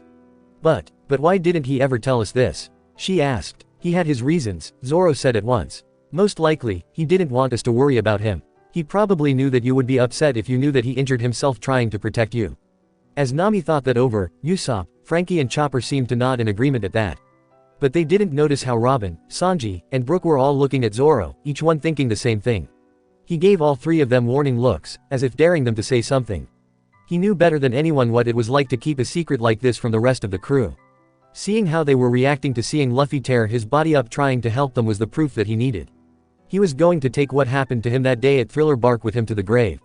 He wasn't going to let anyone else find out about what happened, especially Luffy. "Were his injuries really bad?" Usopp asked Chopper worriedly. "Nothing that he didn't recover from," Chopper said softly. "I was amazed at first. I thought it would take a few days at least before he made a full recovery. But after a few hours, you'd never even know that he'd been hurt. Even his ripped up hands and feet were back to normal and there was no signs of frostbite once he slept it all off. Dr. Ian's medicine always did work incredibly fast, but this was something else." "Good," Sanji sighed. Though he knew all this already, he couldn't help but feel responsible for what happened. Damn, why did he have to get hurt like that? He did nothing but slow them down since then. Though he was glad that he was saved, a part of him wished that Luffy took Nami and went on without him. He sighed, not that he regretted Luffy saving him however. He made a mental note to cook something special for dinner once they got that rubber head back. Once that was decided, the next memory appeared. They were in a room filled with a mixture of objects and books. Judging from the stone walls, they guessed that they were inside the castle. There were 2 beds and both Luffy and Sanji were sleeping in them, both of them were covered in bandages. Most of Luffy's body, as well as Sanji's chest, were both heavily wrapped up as past Chopper lay a bowl of blood-stained wrappings on a small table next to Luffy's bed before he looked over at him. He cautiously approached the bed, as if getting ready to back away should something happen. He was looking over Luffy with a critical eye, but not as if he was trying to detect the source of a medical problem, but as if he was trying to figure something else. "What's wrong, Chopper?" Zoro asked curiously, recognizing that look. "I just never met anyone like him before," Chopper answered quietly. "What he said before, about how you 2 were his friends. I realized that he must have climbed up that way just for that reason. I never heard of someone doing something like that, even if they were friends." He was also a little jealous here. He had always wanted friends himself, and seeing someone willing to go through all that just to get someone help, he wished that he was part of that. But he smiled to himself, well he had them now and that was all that mattered. Just then, Luffy's eyes opened and the fuzzy room slowly started to clear and Luffy croaked out, "Hungry, so hungry." He turned his glassy eyes next to him to see Chopper there. "Need meat," Luffy said and a groan and drool was starting to form from his mouth. "You mean?" Usopp said slowly as past Chopper backed away from him, knocking a tray of tools to the floor before he backed into Sanji's bed. That was when past Sanji began to speak, almost as if he was in the middle of a dream. "Venison stew should be shimmered in a large pot for 3 hours until all the meat becomes tender." Past Chopper slowly looked over in memory. Sanji was finally waking up, a vindictive smile curling on his lips as the little reindeer backed away, shaking with fear. "Chopper," Robin said carefully as current Sanji blushed a little ashamed of himself as Luffy sat up in bed, his eyes never leaving Chopper as he croaked, "Meat." "I forgot about this," current Chopper said, glaring at the Sanji next to him as his past self grabbed past Chopper's arm. Venison, he declared as Chopper screamed and backed even farther away as drool was cascading down Luffy's mouth, and he finally screamed out loudly as the two jumped from their beds and threw themselves at him. "Somebody help me," he screamed at the top of his lungs as he bolted. Luffy and Sanji were on each side of him like a couple of kids fighting over a toy. "You mean they tried to eat you?" Usopp said, with most of them had sweat dropped. "Well," Sanji said, rubbing the back of his head, "we didn't know that he was going to become one of our friends and we were starving." "Still, I don't think I've ever seen you two like this," Robin said in interest as Luffy shouted for Chopper to stop running as he tried to chew down on Chopper's arm, with Sanji screaming to wait so that he could cook him up first. "That's one heck of a way to make a first impression," Frankie said. "I'm surprised that you didn't come to think of them as cannibals after this, Chopper," Nami said as they ran around the room, before breaking through the door. "Well," Chopper laughed a little, "it's hard to stay mad at someone after they help you fight off an evil king." "What do you mean?" began Brook, but before they could get into any real details, they were in the next room with Dr. Kurha and Nami sitting up in a bed, finally awake. Though her eyes were still glazed over and her face was still red, she looked a lot better than she had been before. "Oh, you look so much better, Nami-san," Brook said happily as Luffy noticed that she was sitting up, and all thoughts of trying to eat Chopper had been driven from his mind at the moment. "By the time that we left the castle my fever was almost completely gone and I felt great," Nami smiled, giving them a thumbs up as past Sanji skipped over to Nami's bedside as well. "And by the next morning you'd never guess I was sick at all." "Truly wonderful news," Brook cried out cheerfully as Luffy cried out happily that she looked like she was all better. "Getting there, thanks," past Nami answered, her voice still sounding a little weak, but she gave them both a smile. "Right," Sanji decided, clapping one of his arms, one tasty venison dish for Nami coming right up. They then looked behind them to see Chopper was trying to sneak out the door without them noticing. The moment that he felt their eyes on him, he froze for a moment before the two screamed out, "Come back." Naturally, Chopper turned and ran on ahead with the Straw Hats behind them, not sure if laughing would be called for here. But some of them like Frankie and Usopp couldn't help themselves, even Chopper was smiling a little at the scene. Onwards they went after the trio. Luffy and Sanji were able to catch up to him and were now attempting to stop him, Luffy actually chewing on one of Chopper's antlers. "They're like wild animals hunting," Nami said, wondering just what she was going to do with them. "And I thought you said that you were the refined soul, Sanji." "Like I said," Zoro laughed, "a damn soul. One more word out of you, mosshead, and you're gonna regret ever meeting me." Sanji threatened as his past self kept telling Luffy not to eat him until he cooked him up. "I already do regret meeting you," Zoro said. "You think that we could have found ourselves a decent cook by now?" Now, some of them were concerned that Sanji's roar of rage could be heard even by their past selves as he aimed a kick at him. But then past Chopper finally had enough of fighting them off and grew big by going into his heavy point of 2 years ago. The one that looked the most human, and their Chopper smiled a little, once again, proud of the monster he had become. The two sure didn't see that coming as he screamed out, "I am not food for you, okay?" And he gave them both a hard punch, sending them straight into the floor, and things blacked out there as their heads cracked the stone beneath them. The Straw Hats all stared ahead of them as they watched the night sky. The silence around them was broken when Robin stated, "Well, that went well, don't you think?" "Oh, yeah, friends right off the bat," Usopp said, still laughing at that. Though he knew that was terrible, you couldn't admit that it wasn't funny. "Could you have ever imagined joining up with us, Chopper?" Nami asked him. "No," Chopper admitted. "I thought that you all were insane and you scared me. Even if I had joined you before everything that happened, I would have thought that you wanted me with you so that you could eat me." "Well, what good is an emergency food supply if not for that?" Sanji asked reasonably. "Are you still calling me that?" Chopper yelled, waving his little hooves around angrily as the memory came back. They were back in the room with Nami sleeping in the bed, and the two were finishing up some food as Dr. Kurha watched them. Luffy stood up and slammed his hands on the table as he said loudly, "You should be one of my crew. Please, old lady, we really need to have a doctor on board." Chopper winced, knowing that Doctorine wasn't going to tell well to being called old. "If she had joined us, I don't see how we could have survived long," Sanji hissed. "That old hag would have killed us in just a few days." The idea of that crazy bat of a doctor on board with them scared him half to death. "How is she really dangerous though?" Brook said as he looked to her, deciding that he didn't want to see her panties. "Sure, she's strange, but the way you all talk about her is like some kind of demon." "Wait for it," Sanji whispered as Dr. Kurha raised a single finger up to silence Luffy as she asked, "Luffy, you did tell me that was your name, right?" "Yeah," he said slowly. "And did you just call me old lady?" she asked, as if making sure she heard her hearing was working correctly. "Yeah, right," he answered bluntly, "that's what I said, old lady." With a loud cracking sound, Dr. Kurha kicked him so hard that he went flying across the room and slammed into the wall, leaving deep cracks in it as she yelled out, "If I were you I'd be a little more careful of what I say." At that, the ones who had been skeptical froze and turned pale at what they saw. "Believe us now?" Zoro asked darkly. "Okay," Frankie croaked out. "I see what you mean. Dr. Kurha smirked as she leaned back in her chair and said, "I'm still within my youthful 130s, thank you." "Man," Frankie gulped as Luffy crawled back to the table. "She's that old but she's still that strong. She's got an old face but a young punch," Zoro muttered in hardly more than a whisper, not realizing that Robin heard him as she smiled a little. It sounded as if Zoro had a bad run-in with this woman and she had to fight the urge to giggle. "Geez, you're a tough old hag," Sanji said, and she answered him by slamming him face first into the wall and he slid painfully down it. "You would think you earned your lesson after seeing what happened to Luffy," Nami sighed.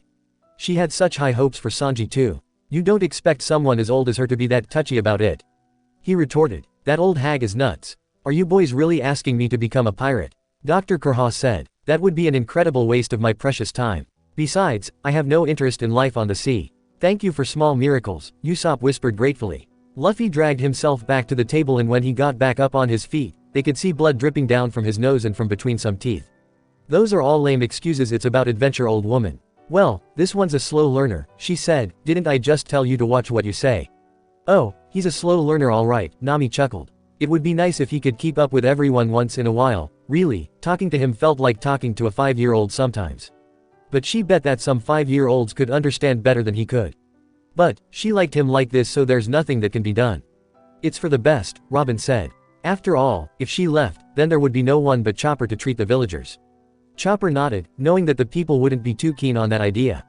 That was when they noticed that his past self was standing in the doorway, and as soon as they saw him, Sanji and Luffy's jaws dropped hungrily as Chopper's fell open in fear, literally hitting the floor. Soon they were chasing him around the castle again with Chopper screaming the whole way. "You think that after you had some food in your bellies you'd stop trying to eat him," Frankie said exasperatedly. "It was a spur of the moment," Sanji suggested with a shrug. However, as the two kept chasing Chopper, Dr. Kurha eventually put an end to it when she showed up with a pair of swords and charged at them. They completely forgotten about being hungry as they screamed and ran from her. "Scary hag," they screamed. Chopper was out in front as the duo ran right behind him as Kurha gave chase. "I don't know what to say to that," Robin as the others were all laughing. "Laugh it up," Sanji stated. "You weren't the one getting chased by that crazy hag." "Oh man, this is just funny," Frankie laughed. "I don't know what's worse. Almost dying in a blizzard or running scared from a witch trying to kill you."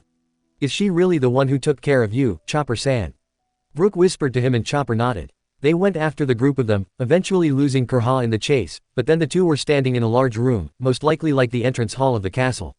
It was covered with snow everywhere, icicles were hanging from the roof, even the doorknobs on all the doors were frozen shut as the wind was blowing so hard that you would swear that you were outside. "What is with this place?" Usopp asked, staring around at the snow-covered hovel. "There's no point in going in if it's like this. We had our reason," Chopper said firmly as past Sanji also asked why the castle was freezing. Luffy looked at him blankly for a few seconds, as if trying to process what he said before he hugged his shivering body, saying that he was freezing. "Not the sharpest knife in the drawer, ya Luffy." Memory, Sanji demanded as they came to the railing to get a good look at the whole place. "Man, interior design by Old Man Winter himself," Frankie said. "With help from Jack Frost," Usopp added as they looked. "It looks colder than even outside." Brook exclaimed. "Someone leave a window or something open here." But before they could really get to observe everything, Dr. Kurha appeared once again. She swung from out of nowhere with many sworded weapons on her back, everything from swords and knives to spears and maces. Luffy and Sanji didn't waste any time and ran for their lives as she threw them all at them. "Is she insane?" Usopp screamed in terror. "What kind of doctor tries to kill her patients? Dude, how'd you survive living with her?" Frankie asked Chopper, who didn't miss it when she threw knives around at him.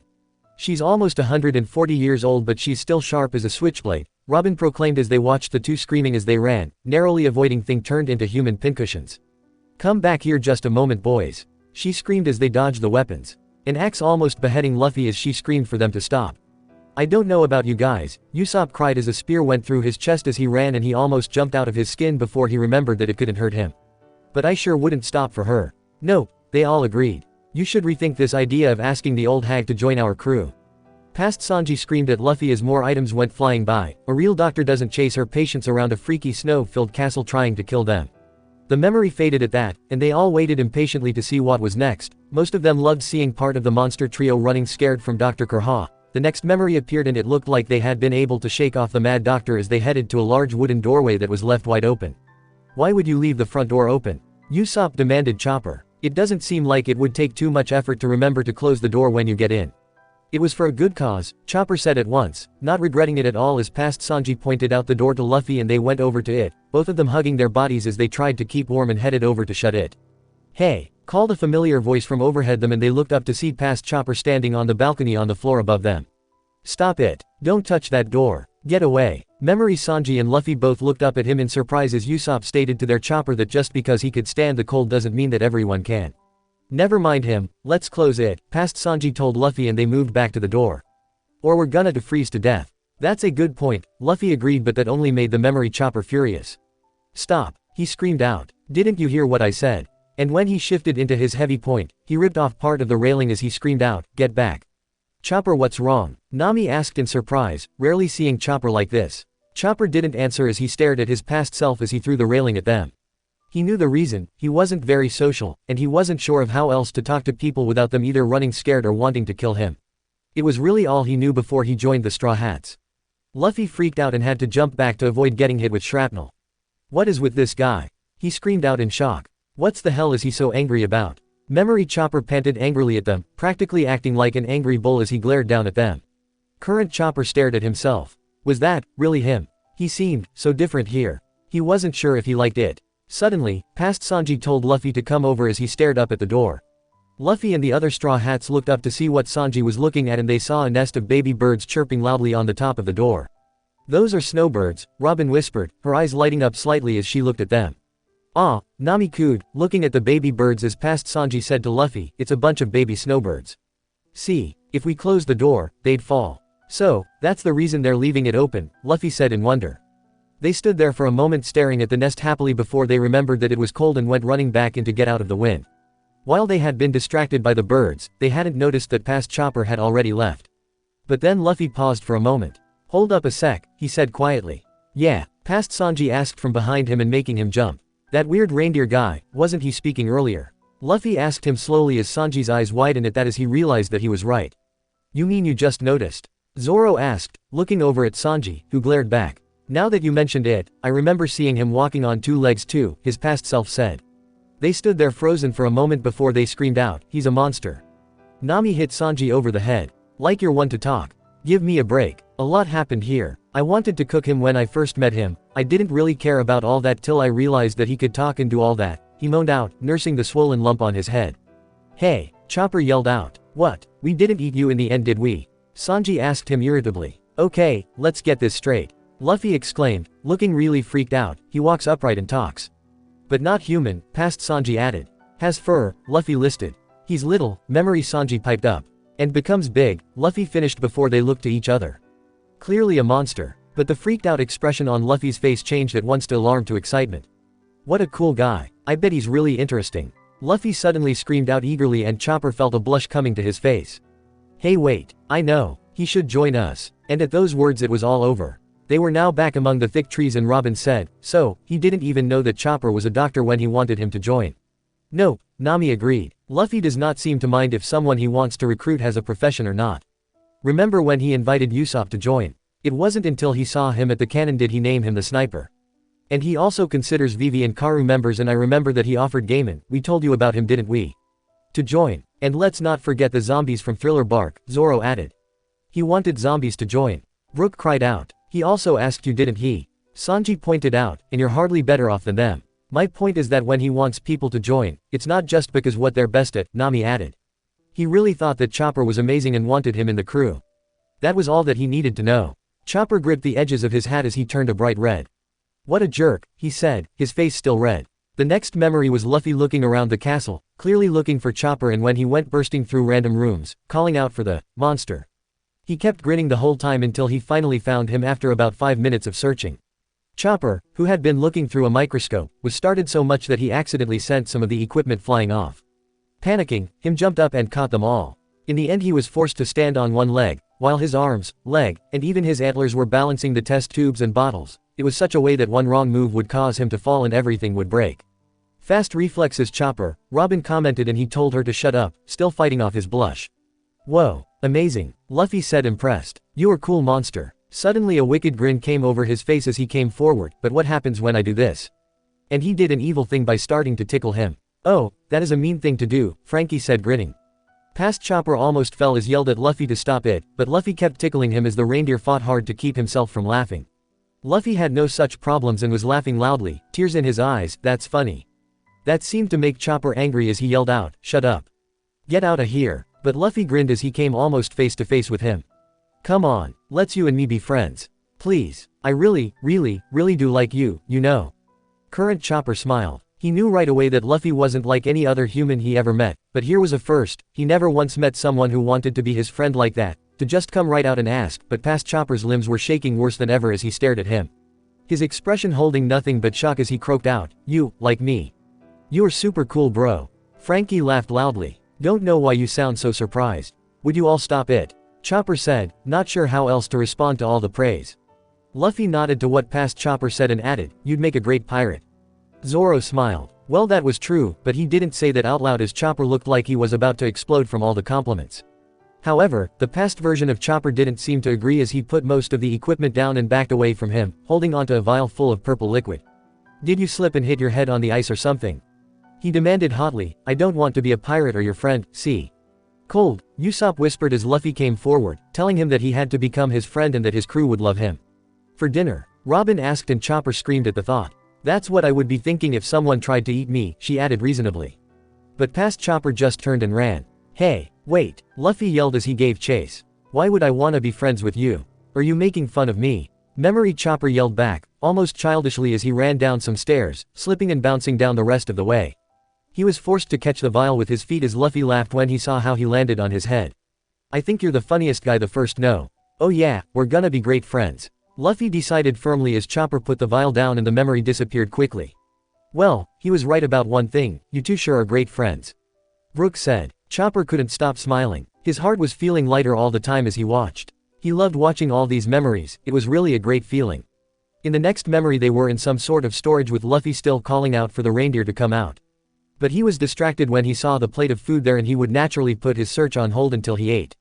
"I love being a pirate," he said happily to himself as he swallowed the apples. "Yeah, being a pirate's the best." Usopp agreed wholeheartedly as past Chopper stuck his antlered head out from behind a large crate as he watched Luffy swallow the entire plate of food. "Hey," he said called cautiously, looking ready to run at first notice, "why you're really a pirate." Nami laughed a little as she said, "Well, we're certainly like your normal pirate crew, that's for sure." Luffy looked back to him. "Well, yeah, of course I am," he said before he swallowed and went on about all the awesome things that pirates did and he definitely got Chopper's interest. As he started talking about adventures and everything they went through, Chopper was like a child being told an amazing bedtime story. And when he was done, Luffy asked, "So will ya join us?" Past Chopper was looking deeply tempted by the offer but seemed to snap out of it as he looked over his shoulder. "Ah, sure," he said carefully. "But first, why don't you come this way first?" "Really?" Luffy asked eagerly. "What, Chopper, what do you have planned here?" Sanji asked, knowing that this had to be some kind of trap. Chopper didn't answer as he looked away embarrassed.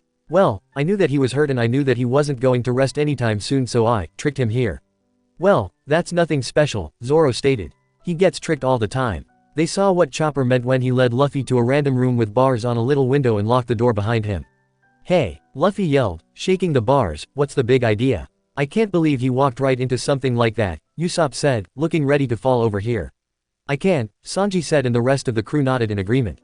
"Now you can't pester me," past Chopper declared as Luffy glared down at him with a heavy frown. "I just want you to join us." He pouted like a little kid who had been told to go to his room for being bad. "That's exactly what I mean by pestering." Memory Chopper yelled and Luffy began to whine for him to keep joining. "Shut up, now you stay right there," he finally called, holding up the key for Luffy to see. "You were injured too, you know. So just settle down." As he turned, he didn't notice Luffy stretching his hand out to grab the key. "So that's what happened," Chopper said in surprise. "You know, he'd be a decent thief if he wasn't so honest," Nami said, thinking of all the possibilities she could put that ability to if Luffy'd let her. "But really, he was badly injured, but he's up and running around like a maniac, how does he do it?" Usopp asked in envy. "Devil fruit users do tend to heal more quickly than normal people," Robin confessed. "Even injuries that should kill a normal person won't necessarily kill us." "Yo-ho-ho-ho, that's true," Brook agreed. "And some devil fruit abilities help to heal you even faster. It's all how you use them, I suppose." "Lucky," Usopp whispered under his breath. But as past Chopper walked away, he noticed that the key was gone and his face turned a little blue as Luffy opened the door, a grin there as he held it up. "Get away from me," Chopper yelled out as he ran once again and Luffy was right after him, telling him to come back. "He just doesn't give up, does he?" Brook said fondly. "No," Sanji agreed. "Probably never will." Luffy continued running, calling for him to stop running, and to everyone's surprise, Chopper did stop so that Luffy slid and crashed into the wall. But Chopper didn't pay any attention to that as he stood there, shaking and his eyes wide. "That scent," he said, anger in his face. "What is it, Chopper-san?" Brook asked him worriedly. "Is there something wrong?" He didn't answer him as he watched. He remembered this day very well. Luffy looked up from the hole he made in the wall and past Chopper only said one word. "Wapol." "So Big Mouth's back?" Frankie asked as the memory faded around them. Chopper nodded angrily. "He had some nerve coming back to Drum and I wasn't going to let him take control again if I could help it." "I don't blame you," Zoro said. "I don't think I could stomach being forced to work under a human garbage disposal like Wapol." Chopper nodded, but it was more than that. That castle was his father's grave and he wasn't going to let that coward get away with doing any more damage than he already had done. He stood there frozen as he stared ahead of him, almost trying to will for the next scene to come up. And then it did. They were standing outside the castle. Him and Doctorine were facing down Wapol and his two flunkies on either side of him, and even that strange hippo that Wapol rode on was right behind them. "This castle is no longer yours, Wapol. It saw enough corrupting and misery during your reign. Leave." Doctorine yelled, not showing the slightest bit of fear as she stared him down. "Not just here. The country too. Drum Kingdom has already died out, moron." "Drum Kingdom's been dead for a long time," Chopper agreed with a firm look as he watched this, sending a hateful glare at Wapol. "He lost all rights to the castle the moment that he chose to leave." "Wait," yelled a voice behind them, and looked back to see that Luffy had come running out of the front doors, his eyes burning fiercely. "This guy is mine." Luffy ran past them all, straight at Wapol, who looked stunned at his appearance before Luffy slammed his fist right into his face, sending him flying. Everyone was gaping at him, even Doctorine and Chopper, their jaws wide open. However, Wapol's flunkies had grabbed hold of Wapol's feet and were holding onto him as he dangled from the edge. "He sure didn't see that coming, did he?" Zoro said. "This guy was pathetic, and everyone in the kingdom was afraid of him. This is just sad. I almost feel bad for Wapol now," Usopp added, "almost." "Yeah, take him out." Frankie cheered loudly as Chopper watched the whole thing with a critical eye. "I'm really sick of you guys, you know that," Luffy said angrily as the wind continued to blow around them all. "What's your problem? You were getting in our way before we even got to this island." "That's for sure," Sanji said as his past self walked out of the castle, his face one of deep annoyance as he groaned at the sight of them. If he ever met up with him again, he was going to break every single bone in their bodies for daring to try harm Nami. "The last time I ran into you guys I couldn't fight cause I had to protect my friends," Luffy said, his eyes shadowed over again before he looked up, grinning wildly. "But now, you guys are so gonna get it." "Then get to it," Zoro called, tired of all the talk and wanted to see some real action. He was aching for this memory monster to show its face so that he could have another go at it. He may not have been able to cut through it before, but he was sure to find a way sooner or later, if it would only come back out. "How dare you!" Kuromarimo cried out in outrage, kneeling on Wapol's side. "Do you know who you attacked? This ain't no lowly commoner. This is Wapol, the king and absolute ruler of Drum Kingdom." "That's right," Chess yelled, also sounding outraged. "Show some respect. He's this country's monarch. How dare you do such a thing to his most excellent of excellencies?" "For shame. Kiss asses," Sanji said as Nami wrinkled her nose in disgust at this. "Who cares? He ticked me off again," Luffy yelled, pulling his checks out and sticking his tongue out at them. "Good comeback," Robin said in amusement as Dr. Kurha asked if Luffy had run into Wapol before, though it sounded like she already knew the answer. "I sure have," Luffy yelled, looking at her. "He's that annoying big-mouth pirate." "What did he do?" she asked, and he went into a rant about how he attacked him and his friends as well as ate part of their ship. He was yelling, stamping his feet in the snow, and declared that he was going to take him out. But before he did, past Sanji asked if he was cold without a coat. Luffy blinked as if he just realized something. "Cold," Usopp sighed slowly as if he was speaking to someone slow and dumb. "You know, when it's not warm out." "Hey," Luffy yelled, looking back at Wapol and yelling out, "Did he say he was a king? But I thought he was a pirate." "Took you long enough." Past Sanji yelled at him. It was so funny hearing them talk when their enemy was here that they all completely ignored Wapol and laughed when Luffy finally said that it was cold out here. "You really are an idiot," Sanji said in annoyance. "Yeah, it's 50 below zero." Chopper added just as Luffy ran in to get a coat. "What is with us and having these stupid talks when there's a fight going on?" Nami asked, shaking her head as she remembered all the times that they had done that. "Lightens the mood," Sanji offered as the memory quickly changed back. But they all cried out in shock to see that Wapol was now chewing on Chopper like he was a stick of gum. "He's eating you," Zoro choked out as Brook and Usopp yelled in shock. "Such a bad day for you, Chopper," Robin said softly. "Don't talk like that," Chopper cried out as he tried to get rid of that image from his mind. Oh, it was horrible being that close to actually being eaten alive. He rubbed his arms hurriedly, he felt sick just thinking of his saliva. Just then they heard Memory Sanji scream out, "Luffy, grab my leg from there." They all looked up hurriedly to see that Luffy was running out of the castle again. He was also wearing Nami's plaid coat since he no longer had his own after losing it when he was climbing. Leg, called Luffy before he smiled, understanding what he wanted him to do. Sure, he quickly stretched his arms and grabbed onto Sanji's outstretched leg. Like this. Yeah, just don't let go. Sanji yelled as he prepared to swing his leg. You are all gonna love this one. Current Sanji smiled deviously as he watched as his memory self swung his leg out and sent Luffy flying towards Wapol. Spinning like a torpedo, Luffy hit Metal Mouth right in the stomach, and not only did this cause Wapol to spit Chopper back out, but he was hit so hard that when he flew back and knocked into his hippo it was sent, not just off the mountain, but flying into the sky. It flew farther and farther away until it was a little star in the distance, and was gone. Wow, Frankie said. You know, if that hippo hadn't been there, that would have been Tin Mouth. Shame, Zoro said, shielding his eye as he tried to make out where the hippo thing went. Memory Chopper was thanking both of them for saving him, praising how amazing they were, but Sanji didn't pay any attention as he yelled at Luffy, hey wait, just a minute, isn't that Nami's coat you're wearing, Luffy? Luffy merely nodded as he looked back to Wapol. Whoa, Big Mouth is still alive, but his hippo is heading towards the moon. But past Sanji was now shaking Luffy, telling him to take off Nami's coat. But he lost his coat getting up here, Robin pointed out. Well, we were going to leave once Nami swung was better, weren't we? Sanji demanded. I didn't want anything to happen with her coat. She was going to need it. Dr. Kurha has more than a few coats lying around the castle, Nami reminded as Zoro rolled his eyes. Luffy should have just left you under all that snow, he muttered. He turned back to the fight as Wapol grew furious that they had dared to attack him. That's right, I'll show them the Munch Munch factory, he declared, and Luffy seemed impressed that he got back up to his feet. Wow, he even said, he stood up. Yeah, but how? Sanji asked him, letting him go, and from the look of things decided to deal with Luffy later. You hit him pretty hard. Guess, he's tough, Luffy suggested. Hardly, more like all that fat protected him, Nami said firmly as Wapol then turned to Chess and demanded that he remind him what he ate today and in the order. Chess pulled out a notebook and recited them all, which included 2 cannons, some cannonballs and gunpowder along with a cottage. Hate to see how this guy goes to the bathroom, Frankie whispered with a deadpan expression.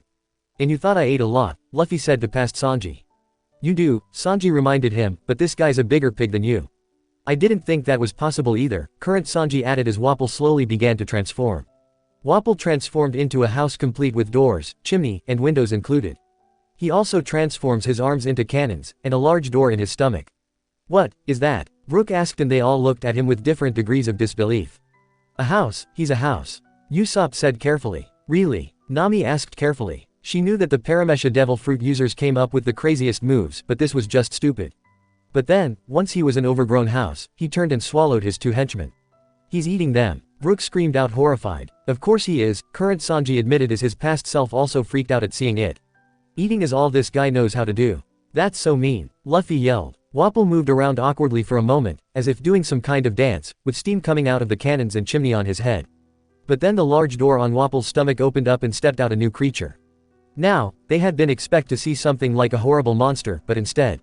Is that guy standing on the other guy's shoulders or something? Frankie asked, rubbing his eyes to make sure that he was seeing things correctly. I think that only their clothes really fused together, Nami said, now having several sweat drops around her head. They all stood there silently for a moment before Usopp summed it up for all of them in just 3 words. That's so lame. I couldn't agree with you more, Nami said dryly. And to think that Luffy returned her coat in such beaten up condition. As Luffy and past Sanji stared at it, Doctorine suddenly started speaking, warning them that they shouldn't let their guards down. She explained that it was because of these 2 the citizens couldn't stand up to them and how the doctors were all exiled. These guys, Zoro repeated contemptuously. He looked to Sanji and said, if you lost to these morons, you should leave the crew before you embarrass us. I don't see you here. Sanji snapped, and believe me, if that old hag had let me, I'd have taken them both apart faster than you can said beatdown. All talk, Zoro said as steam was now pouring out of Sanji's ears. But Wapol was talking again. Article 1 of the Drum Kingdom's constitution, those who don't do as the king wishes will be put to death. That's the number 1 law of this country, Wapol declared, pointing one of his cannon arms at them. He then yelled out that they broke that law and he was going to punish them for their crime. But he added that he was going to get rid of the quack's flag on the top of his castle. Dr. Harulik wasn't a quack. You take that back, Chopper yelled furiously. What flag? Brook asked, looking up and said in surprise, oh, I see it. They all looked to the tallest point of the castle and spotted it as well. Though it was hard to tell at this distance, it was a pirate flag with the skull and crossbones. However, what made this one special was that it also had cherry blossoms. What's a pirate flag doing there? Zoro asked in surprise. Nami and Sanji both glanced down at Chopper, who was looking sadly up at it. But before he could find the courage to tell them about it, Wapol held up his cannoned arm and fired. It's time to take that flag down. No! Chopper screamed as his memory self gasped and stared up in horror as they watched. As if in slow motion, the cannonball struck the flag and exploded. As the smoke cleared, the waving flag leaned and started to fall, barely hanging on. Rage was building up in both versions of Chopper as Luffy also stared up at it. Hey reindeer, that flag. He began but he stopped as he looked at past Chopper's expression. A strange understanding seemed to cross Luffy's face as if he suddenly knew what the problem was. Memory Chopper lost his temper completely as he turned with tears burning in his eyes and he ran at Wapol. How dare you! You attacked Doctor's flag, you creep! Some of the Straw Hats were taken aback at seeing this rage. They hadn't ever seen him look as angry as he did now. But past Chopper ducked under Chesmarimo's legs and shifted to heavy point as he jumped up to grab hold of Wapol by his face. But what got them all was the fact that he was crying. Doctor, he tried to save even you. Memory Chopper yelled in tears as he held up his fist, looking ready to attack him but he froze, as if he couldn't bring himself to do so. What's wrong with you here, Chopper? Usopp said worriedly. That was my father's flag, Chopper whispered. Your father? Frankie asked baffled. You mean another reindeer? No, Chopper yelled out angrily. My herd kicked me out and left me to die. And I would have if Doctor didn't find me. He took a deep breath and went into a long rant about Dr. Halulik who took him in and they had a deep bond with each other. He found Chopper one day while traveling home in a blizzard and took care of him since then, even giving him his name. So he's the greatest doctor in the whole world. Chopper yelled, finally calming down and taking deep breaths. Don't you ever say otherwise. The Straw Hats all stared at him as he looked back up to the flag and fought the tears that burned. But then he felt Robin's arms around him and he relaxed almost at once. You don't have to say any more, she said gently. If you think that highly of him, he must have truly been a great man. Chopper's lip was quivering as he looked back to fight. His memory self choked out, I won't hurt you if you just leave this country forever. But you couldn't really trust him, could you? Frankie asked quickly. What makes you think that he would have done it even if he did promise? I don't know, Chopper whispered back, leaning back into Robin's embrace as he confessed, but Doctor always told me that I shouldn't try to hate humans and he did everything he could to try and save this country. So I just couldn't do it even if I hated him. Nami smiled gently down at him as Dr. Kurha started yelling at him, looking both angry and worried as she told him that he couldn't trust a word what he said, like how Usopp said before. But as they argued, Zoro was the only one who noticed that Luffy stretched his arms out and was now rocketing up to the castle to grab hold of the falling flag. Memory Chopper didn't notice any of this as he turned back to his mentor and stuttered out, but, Doctor said. Maybe, but sometimes sympathy isn't the answer, Robin admitted as Wapol's worried face turned into a smug smile and pointed his cannoned arm right in his face before he fired.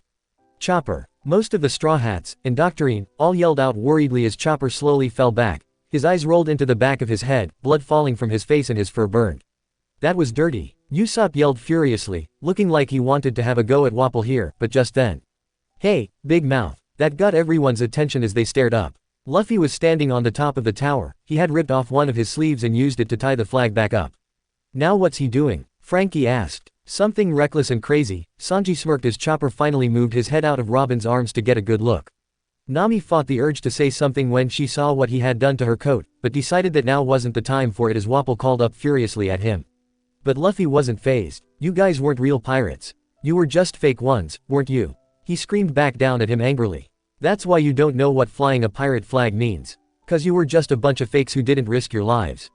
Like that coward would do anything on his own. Zoro yawned, hoping that Luffy would just get to kicking this guy's ass already. What a pirate flag means, Straw Hat. Wapol began to laugh as if Luffy had asked the simplest question in the whole universe. Don't make me laugh. Flags have no meaning. Of course they do. Chopper called out firmly. Doctor pledged his life to save his people and his country. And he learned that from Luffy that a flag is someone's vow to risk their life for their dreams, that they sail under it as they continue to fight on. Luffy glared down at Wapol and shouted out, if you think that, you're dumber than you look. And that's saying something, Nami added, looking at this idiot with a sigh as the metal-mouthed king looked up at him in confusion and outrage. Listen, pirate flags stand for something, Big Mouth, Luffy said, holding onto the pole of the flag as it blew in the strong wind. They're not raised as some kind of joke. Moron, Wapol yelled, clearly not caring about anything that he said. The only joke is that I've let you live as long as I have. Since you dare put that flag back after I knocked it down, it's time I deliver the punchline. He raised his cannon arm once again and past Chopper screamed for Luffy to look out. But even as Wapol fired and sent the cannonball flying at him, Luffy stood his ground and refused to move. What's he doing? Usopp cried out anxiously as Brook covered his mouth with bony hands. Do your worst. You can't break this flag. Luffy proclaimed just before the ball hit and there was an explosion. What was he thinking? Frankie yelled as Nami's jaw dropped. No wonder her coat was torn to shreds by the time she saw it. Wapol just laughed smugly, grinning cockily as he said, he was blown to pieces. Please, it'll take more than a single attack to kill that guy off, Zoro said firmly, never once taking his eyes off, waiting for the smoke to clear. And when it did, Luffy was still there, holding the flag high, not caring about the fact that he was burned black. Wapol stopped laughing and they didn't blame him for that. That is so cool, Brook whispered in awe. I told you, you can't break it. Luffy yelled as he continued to hold the flag up. What? How'd he do that? That's impossible. Chesmarimo cried out. I have no idea who this pirate flag originally belonged to, but it doesn't matter, Luffy declared, still holding the flag as he glared down at them all, ignoring what they said. A pirate flag is someone's pledge to risk their life. It's not something to laugh at. Even as they stared up at him, Luffy then screamed out at the top of his lungs, it stands for something that you jackasses will never understand in a million years. It was as if he released a wave of powerful haki because Wapol and Chesmarimo looked like they were being hit with a wave of power. Luffy's anger was so strong that they could all feel it. Current Chopper felt waves of gratitude also wash over him. Luffy knew nothing about it, he even claimed that he didn't know whose flag it was, but he didn't care. He understood how important it was to him and that was more than enough reason to put his life on the line. It won't break, ever. Luffy shouted out, glaring fiercely down at them, because the skull on it is a symbol of faith. Chopper nodded, unable to hide the tears this time. Those were the exact same words that Doctor once said to him. And he knew that those words were as true as his own blue nose. Hey, reindeer, Luffy suddenly shouted down at Chopper. I'm going to kick these guys' butts for showing your friend's flag disrespect. You in? Past Chopper blinked, startled before he asked, me. How many other reindeers were here? Nami laughed a little at him, of course he meant you. You idiot, Wapol yelled, getting his anger back. You just don't get it, do you? Alright then, since you feel so strongly about that flag, I'll destroy you along with it. He looked like he was about to fire once again, but past Sanji was finally about to step in. I don't think so, Tubby. He shouted out, but just then there was a loud cracking sound and he screamed in pain, almost falling. What happened? Brook cried out in shock. My back, Sanji hissed, that hurt all right, but it was nothing compared to what happened next here. Looks like your backbone gave out, Dr. Kurha informed Sanji from behind just as grabbed hold of his ribs in agony and she added, your condition will continue to worsen if you keep moving. So, stop. She screamed as she ran up and kicked him hard in the back, doctor's orders. Doctor nothing, she's nuts. Usopp yelled, how is that helping him? Oh, I hurt all over just watching it, Frankie groaned out miserably. She's terrifying here. Again, you're sure making yourself useful, Zoro informed the cook sarcastically.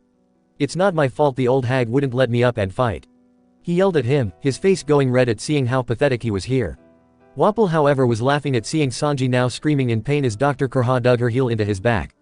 If you two want to fight among yourselves, then please, by all means do so. But I hope you will at least watch your friend and that flag get blown to bits. He turned his attention back up at Luffy and started dishing out threats by the time that past Chopper spoke up, stop it. That's the spirit. Luffy encouraged as slammed the flag back in its place, cheering Chopper on the whole way. Encouraged by that, past Chopper went back to trying to attack Wapol, but he was blocked with Chesmarimo jumped in the way and blocked Chopper's attack. Fight on your own for once. Zoro yelled out at Wapol.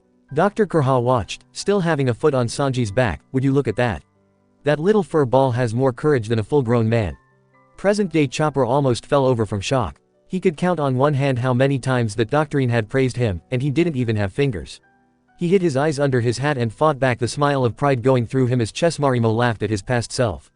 I'm sorry, freak, but there is no way I'm going to let you lay a single paw on our king, they declared together.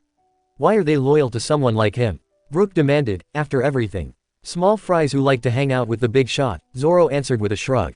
They don't have a conscience either and like being in charge. Why else would they listen to him? Past Chopper changed back into his usual form as Chesmarimo looked him over. Wow, there really are some strange creatures in this world. You must be that Yeti the villagers hated and feared. They tried to kill you and chased you away, right? That stunned a lot of the Straw Hats and they all looked to him, still hiding his eyes from them all.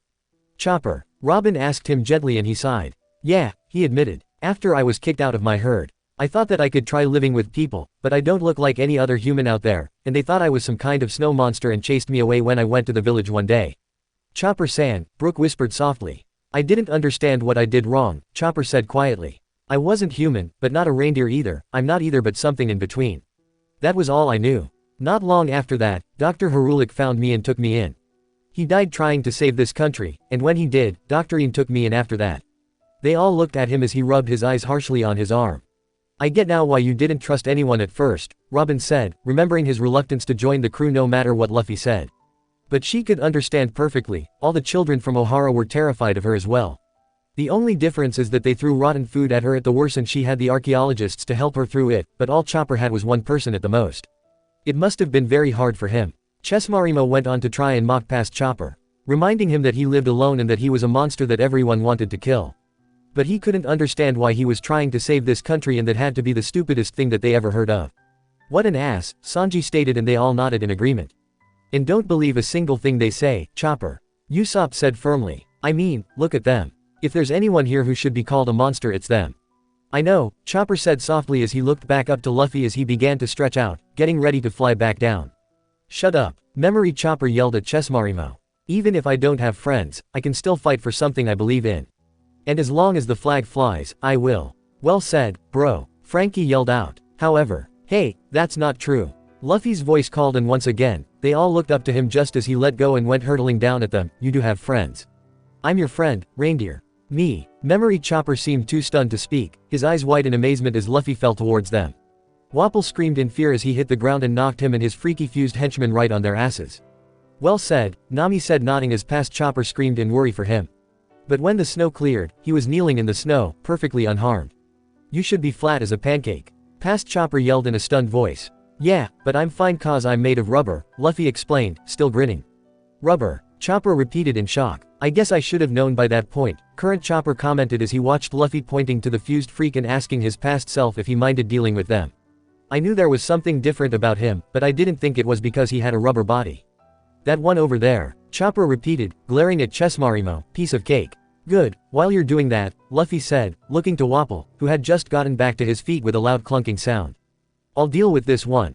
Thank you, I was getting sick of seeing them do nothing but talk. Zoro sighed, take them both out already. Chopper thought back and wondered if he could have taken Wapol out the way that he was now. He really learned a lot over the last 2 years and he smiled at the thought that if they ever met up again, he'd be able to deal with him on his own. You dare to knock me, this country's monarch, over. Wapol demanded hotly as he glared down at Luffy. You'll pay for that insult. I'm taking you down, past Chopper declared, facing down Chessmarimo, who snapped back, is that so? You and what army? Huh, you little freak. Freak, croaked out a feeble voice and saw that past Sanji was trying to get up, but Doctorine was forcing him to stay still. That's like the pot calling the kettle black. Yeah, current Sanji hissed as Zoro laughed next to him. He was now silently wiling his past self to shut up here and not give the swordsman any more to mock him about. This was just embarrassing, and it only got worse when Doctorine kept stepping on his back and making him scream in agony as she informed him that if he kept moving around, he could lose the ability to walk. And don't worry, she added, when push comes to shove, my little reindeer can hold his own. Chopper blushed again, trying to come to grips with now 2 compliments from Doctorine. You really shouldn't push yourself so hard, Sanji, Robin stated, after all, if you can't walk, you won't be able to fight again. Cook can't even fight right anyway, Zoro stated. You are dead, Sanji yelled, aiming a kick for his head. Not by your hands, Zoro yelled back, grinning evilly. Listen up, past Chopper yelled, interrupting the fight. They looked back at him as he glared at Chessmarimo. He took a deep breath and proclaimed with pride in his voice, my name's Tony Chopper. Not freak, it's a name the world's greatest doctor gave me. He was a wonderful man, even if he forgave you for disrespecting his flag, I won't forgive you. You tell him, Usopp screamed out joyfully. Take them out, Chopper. I agree, Robin agreed softly as Luffy smirked at him and Chessmarimo stepped forward, ready to fight. But then Chopper pulled out a rumble ball, and they all knew how this fight was going to end. Chessmarimo vowed that he was going to protect Wapol, and then engage a fight with Chopper. The reindeer then bit down on a rumble ball, and much to Chessmarimo's surprise, he achieved more than his regular 3 transformations, and past Chopper admitted that he has 7 different forms after taking the rumble ball. Luffy was so amazed that he started crying. Your friend, Doctorine said, noticing the tears and asked, what's the matter with him? There's just so much happiness of meeting a transforming reindeer that a guy can take, Pa Sanji answered as Wapol appeared behind him, looking ticked off at how he was ignoring him. It really is amazing that you were able to come up with something like that, Robin said in an impressed voice. But tell me, did they work with other zone types? Chopper blinked as he thought that over. I don't know, he confessed. I never gave one to anyone else before. I guess it could, but I would have to test it out. Who knows, it could end up doing something completely different for someone else. But now you only need the rumble ball for your monster point, Sanji said. Chopper nodded in agreement, pride going through him. So not only was he the only human reindeer in the world, he was also probably the only zone who had more than the 3-formed limit. After witnessing him evading their attacks with jump point, and blocking them with guard point, and even destroying their hammers with arm point, Chopper used his brain point to locate Chessmarimo's weak spot. After identifying his chin as the weak point, Chessmarimo was easily defeated in 3 minutes. Piece of cake nothing, Zoro said with a smirk, he wasn't even a challenge. Oh yeah, Usopp cheered on, giving their Chopper a noogie. You were awesome there, Chopper. Why don't you fight like that more often? Frankie asked and Chopper shot him an annoyed look. But Brook noticed something else. Where did he go? He suddenly asked, staring around. Where did who go? Nami asked distracted as Chopper and Frankie began arguing. That one who eats everything. He stated, still not seeing him. I just noticed that he's missing. Oh, I saw him sneaking away while everyone was distracted with Chopper's fight, Robin answered. What? You mean you all let him get away? Zoro demanded hotly. Past Sanji noticed it as well as he barked at Luffy where he went. When Luffy realized what he was talking about, he began to look around them wildly as Dr. Kurha said, well, since his hippo got knocked away, I doubt that he snuck off very far. Yeah, not with all that blubber he's carrying around, Frankie sneered. Yeah, but how? When'd he go? Luffy demanded. Probably while you were drooling over those transformations. Past Sanji roared out. As they thought it over, they realized that there could only be one place that Wapol snuck off to. There's not much up here, just the castle, memory Sanji before his eyes widened and he shouted out, and Nami's all alone in there. It took you that long to think of that? Zoro asked as Luffy went charging off with a loud battle cry, memory Sanji forced to crawl behind him, threatening to cut Wapol up into pieces and feed him to the sharks if he touched her. At least I thought of it. You would have gone running off in the wrong direction and fell off the mountain. Sanji snapped back and Zoro gave him a nasty look as they went running after Luffy and past Sanji. It didn't take them too long to find Old Metal Mouth, but when they did, they were startled at what they saw. Instead of the fat man they had seen before, he was now thin and slender. It was as if he lost all his weight in just a few minutes. That's Wapol, right? Brook asked in confusion. Wasn't he fat before? He was, Nami stated. At least until he ate himself. He did what? The men all yelled at her as Robin looked surprised. It's true, Nami stated. I saw the whole thing. He swallowed himself until only his metal jaw was left, and then he popped out like that. Fascinating, Robin said thoughtfully as the men stared from her to Wapol, not believing what they were hearing. He must have used some kind of bone reshaping. But what got Sanji furious was that he had passed Nami pinned to the floor and he was licking his lips as he opened his big mouth and declared, time to gobble you up, Straw Hat. Don't you dare. Sanji screamed but Luffy's voice almost sang out from behind them as he cried out, found you. And he kicked out, hitting Wapol in the face and sending him flying back and away from Nami. Past Nami was breathing hard as he came up to her, now just as confused as the rest of them to how he got so thin so quickly. But as soon as she looked up and saw the state of her coat, she let out a gasp of anger before she gave him a hard bonk on the head. What's you do that for? Usopp asked just as past Nami's face became dangerous as she asked in a forced calm that made his voice die in his throat, so, do you mind telling me why the coat I kindly loaned you is all torn up before I murder you? Luffy turned blue in the face as she began yelling at him how much this coat cost her. He tried to explain that it was Wapol who did it, but she didn't seem interested as a greedy look came over her face and she said that she should have known that he'd never bring it back in good condition and that she'll charge him 300% interest. Is that really fair? Zoro asked, little beads of sweat on his face as he looked at the evil look on her face. Since he lost his own coat getting your ass up the mountain and almost froze to death on the way up. Well, I didn't know that. She said loudly, her insides wriggling with guilt. She looked away, feeling truly bad that she did charge him for that coat. But then again, Luffy never did pay her all that money anyway so she thought about letting him slide here. Hello, Wapol yelled out, getting their attention. I'm still here. Luffy looked up at him in surprise and said, oh, that's right, I still need to kick your butt.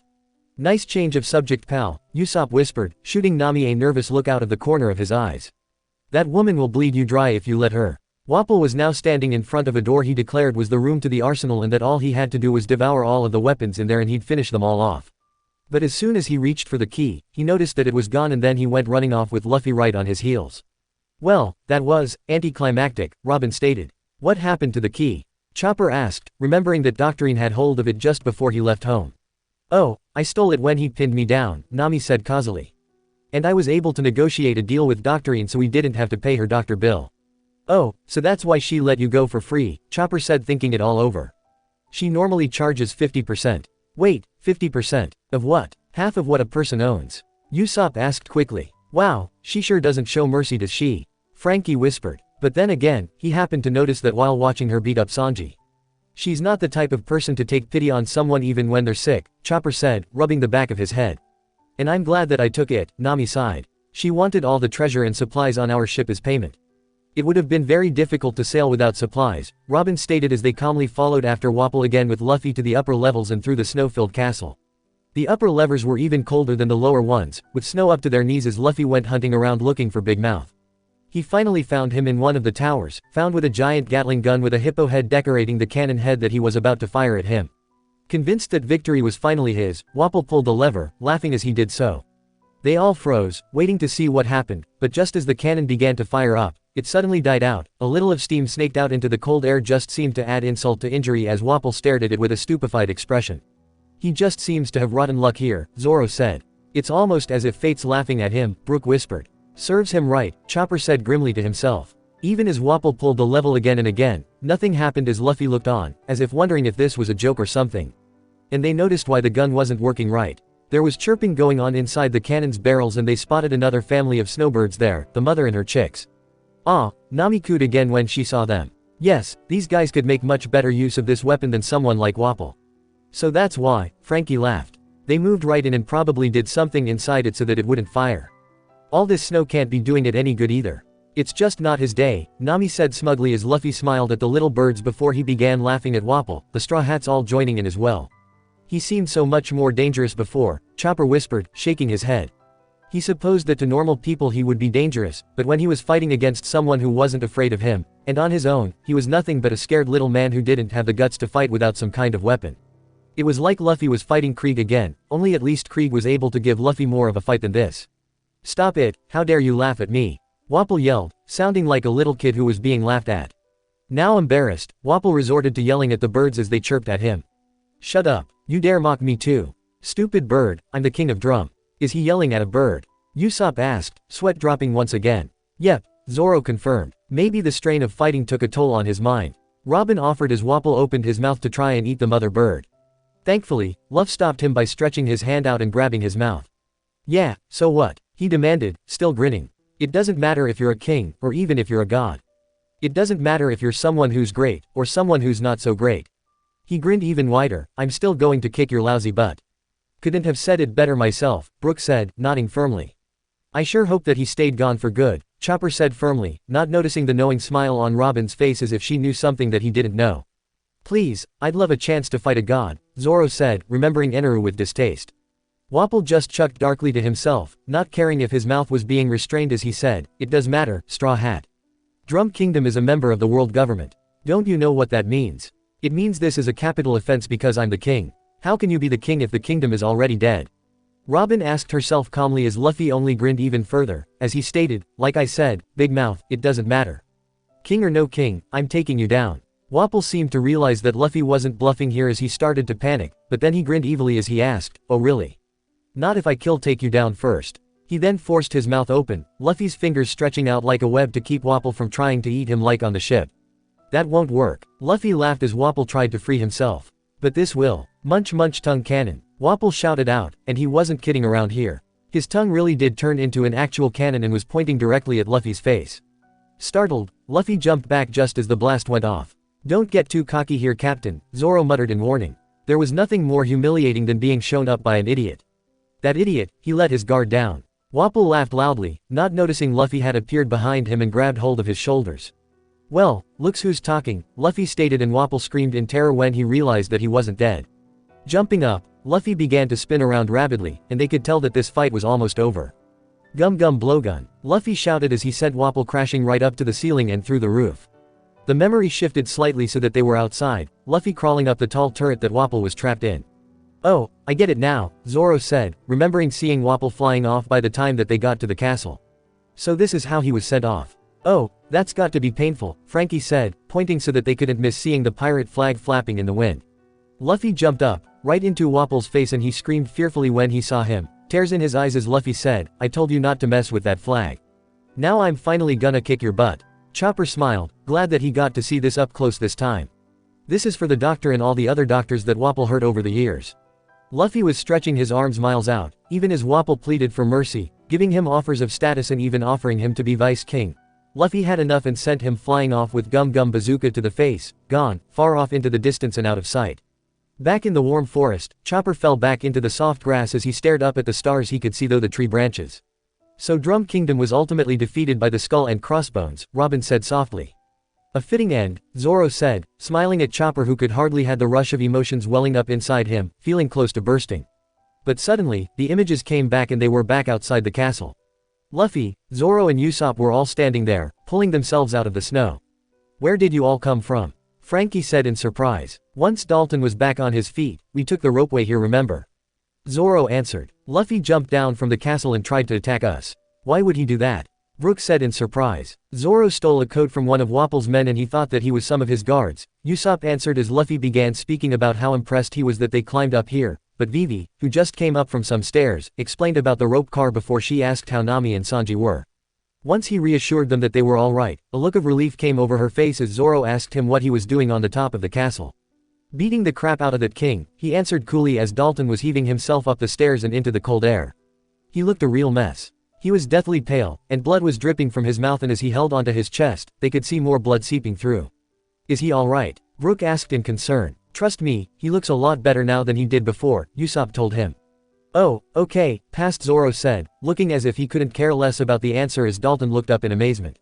You mean that person I saw flying through the air? That was Wapple, he asked, standing unsteadily on his feet as he came over to gab at him. You beat him. Yep, I sure did, Luffy said proudly as past Usopp went on about fighting an imaginary condor on the way up here. And his two henchmen, what happened to them? Dalton went on. They were even more pathetic, Zoro stated as Nami shook her head dully. Oh, well the reindeer beat them up, Luffy answered back happily and Dalton was looking completely lost here. What? Those two, a reindeer? He stuttered as past Usopp's story got old quick. There aren't any condors on Drum, Chopper said slowly, trying to think how there could have been one. Though condors love high mountains, they prefer to live in hot, almost desert regions. They wouldn't last long in cold weather, Robin answered him. Usopp froze, trying to think of a good comeback to that, but Luffy changed the subject by calling to his past self, oh, hey. Usopp, I made a new friend. You gotta meet him. Get this. He's a reindeer. Reindeer. Usopp repeated, clearly not understanding what he was talking about. A look of marvel came over Dalton's face. Just then they heard some snow crunching a little bit away and they looked to see Chopper hiding behind some trees as he watched them. Why were you hiding? Nami asked softly, looking at Chopper, who was sitting up again. The whole island should have known what you did. So that they were wrong about you the whole time. Yeah but, Chopper said hesitantly. He didn't know how they would react, he still believed that he couldn't have friends because of what he was here. Blue Nose, whispered a voice and he looked up at Dalton who was staring at his past self. You never gave up, did you? You still kept fighting, believing in what this country could become. He then fell to his knees and gasped out, sounding like he was crying. And now thanks to you, Drum Kingdom it can finally be reborn. I couldn't understand why he was acting like that, Chopper whispered as he watched, his eyes still as wide as his past selves. He just told you, didn't he? Robin asked with a little laugh. He was thanking you for helping to save them all. Would you all shut up? Chopper asked, hiding his face and spinning around happily. Soon, the other villagers showed up and spotted him hiding, and once they started to freak out and backed away as they looked for their weapons.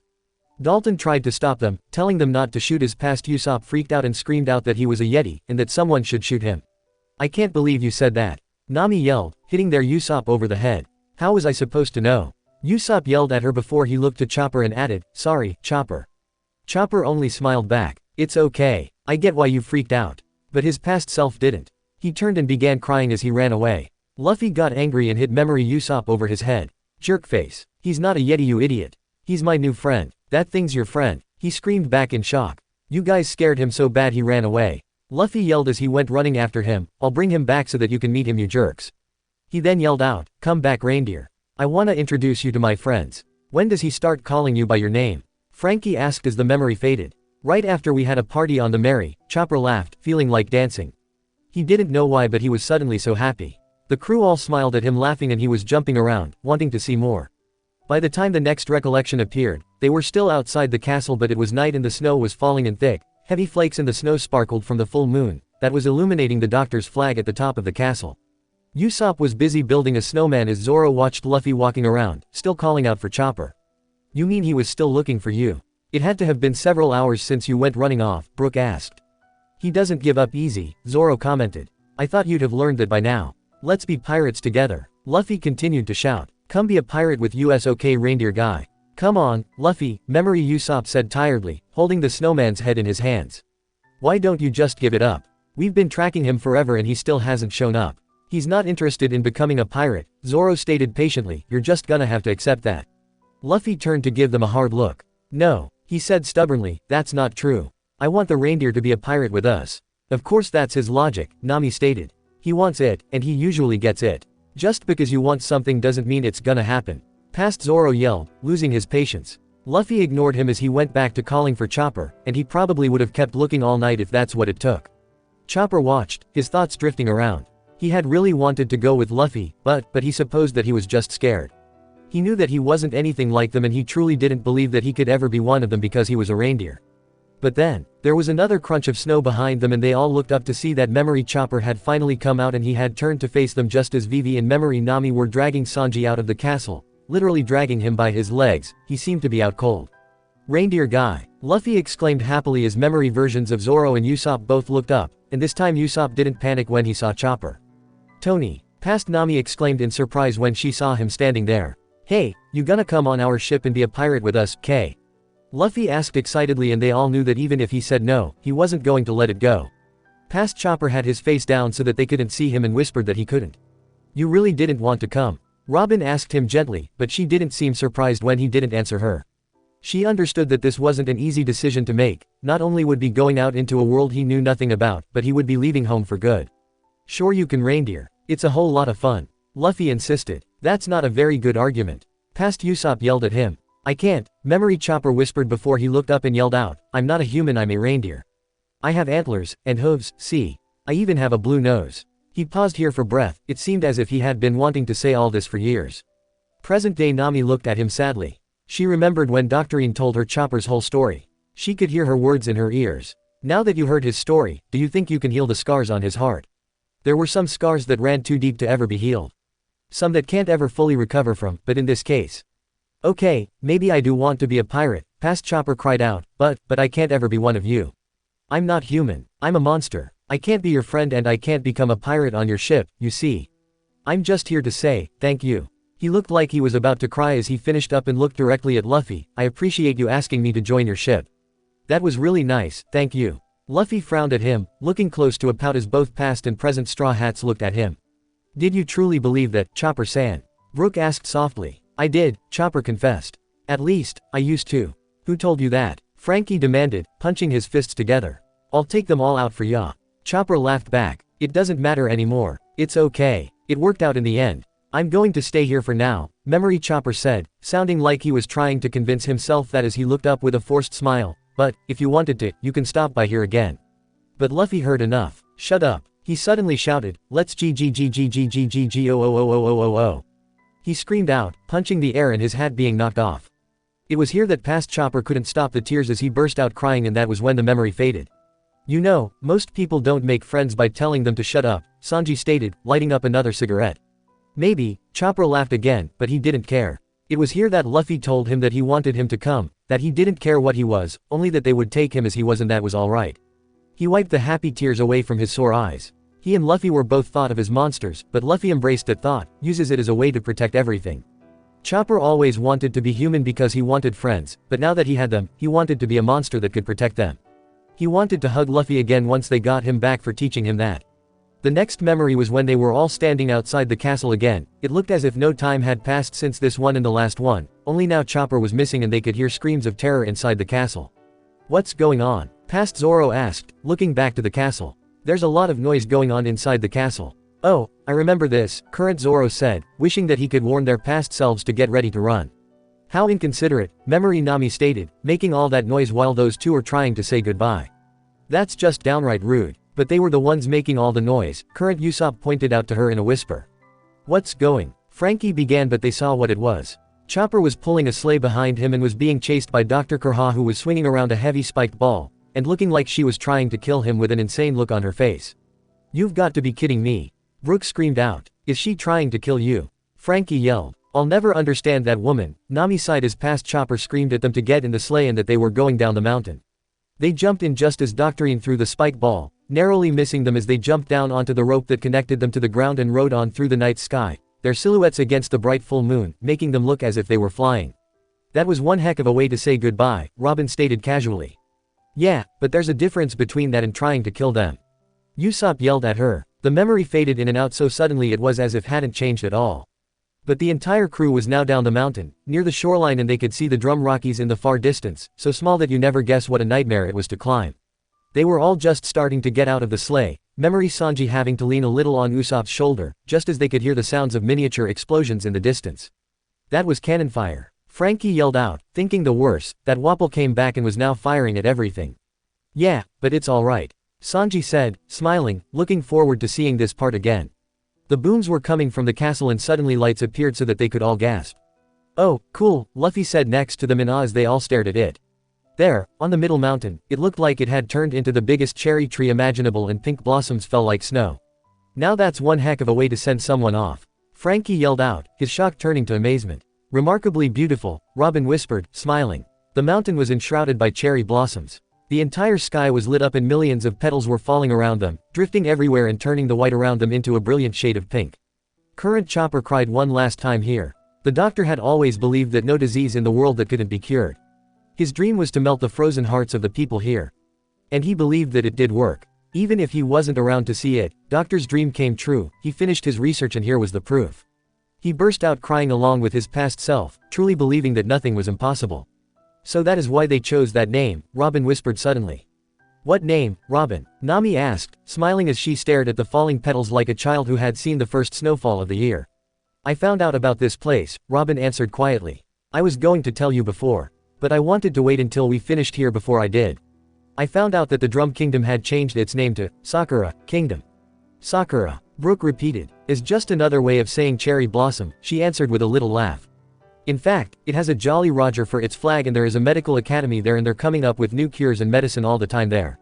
You mean it? Chopper cried out, staring at her. It's what I heard, Robin answered. She also heard that this kingdom was no longer part of the world government because of the pirate flag from the revolutionaries one day, but she was surprised to hear that Chopper had come from here. She merely smiled at Chopper as his eyes lit up and stared back up at the sparkling blossoms.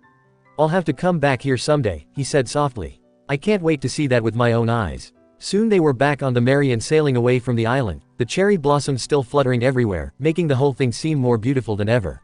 The Straw Hat Men were all partying, as Usopp was yelling for Chopper to come join them and Luffy was trying to get him shove the chopsticks up his nose. So that's how you started putting those in your nose at every party?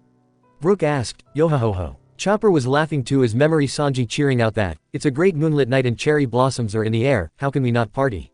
It would have been a terrible shame, Brooke agreed as Frankie posed at the very thought. It's the best excuse for a party. They're a handful, past Nami whispered to Chopper, who was trying to crawl away from them, already looking like he was second-guessing his choice to come with them. I hate to tell ya, but your new friends are about as crazy as they come. My friends. Memory Chopper repeated slowly as she nodded back at him, telling him that he would get used to it. Meanwhile, Vivi was trying to warm Karu up, apparently they found him in the river. And after Chopper spoke to him, it turned out that Zoro was swimming in the river and disappeared, so he jumped in because he thought he was in trouble and he got frozen in it instead. It was then that it was revealed that he could speak to animals. Nami praised him for his medical skills and talking to animals, he was pretty talented and he began dancing in happiness. When Zoro asked what she meant, she explained that Dr. Kurha taught him everything she knew. Huh, the three of them gasped. You mean, you didn't know anything about him but you let him come anyway? Robin asked them. Zoro shrugged. When Luffy wants something, just let him do it. He wanted Chopper to join so there wasn't much we could do about it. Impossible, past Zoro said in a stunned voice, all three of them staring at Chopper. Chopper, are you really a doctor? How cool, Luffy said in shock. No way, Memory Usopp gasped. Really Luffy, if you didn't know that then what did you think Chopper was when you asked him to join us? Past Nami asked irritably. He thought you were cool and that's really all that counts to him, Usopp laughed. A talking transforming, reindeer monster, Luffy answered, folding his arms without a second thought. Backup food, Sanji added and past Chopper froze at that before he gasped that he left his medical bag behind with all his tools. But Nami held it up for him, asking if this was it and he stared at it as she explained that it was in the back of sleigh and she asked if he was the one who packed it and got it ready but it was clear that he hadn't. There's only one person it could have been then, Robin answered smiling. Dr. Kurha really does have a kind heart doesn't she, Chopper? Chopper merely smiled. Though she's rough around the edges, he knew that she was right. And she certainly knew him if she thought to put his bag there. He really wanted to write a letter to her as soon as they got back to the Sunny. They watched as the party went on, as loud and wild as it always was when they threw a celebration. Past Zoro and Sanji were fighting and Luffy was cheering them on as Usopp tried to get their attention as Vivi was trying to help Karu who was choking on food, even Memory Chopper was getting in on it as he put the chopsticks up his nose. The first night of your new home, Chopper, Robin laughed as Chopper beamed whiter than ever as past Usopp cheered out, I propose a toast to our new friend Chopper. And soon they all cheered, holding their glasses up high as they sailed into the night. Disclaimer: this story do not belong to me. The author is Warm Memories and Brotherly Bonds by RoseDragonWitch.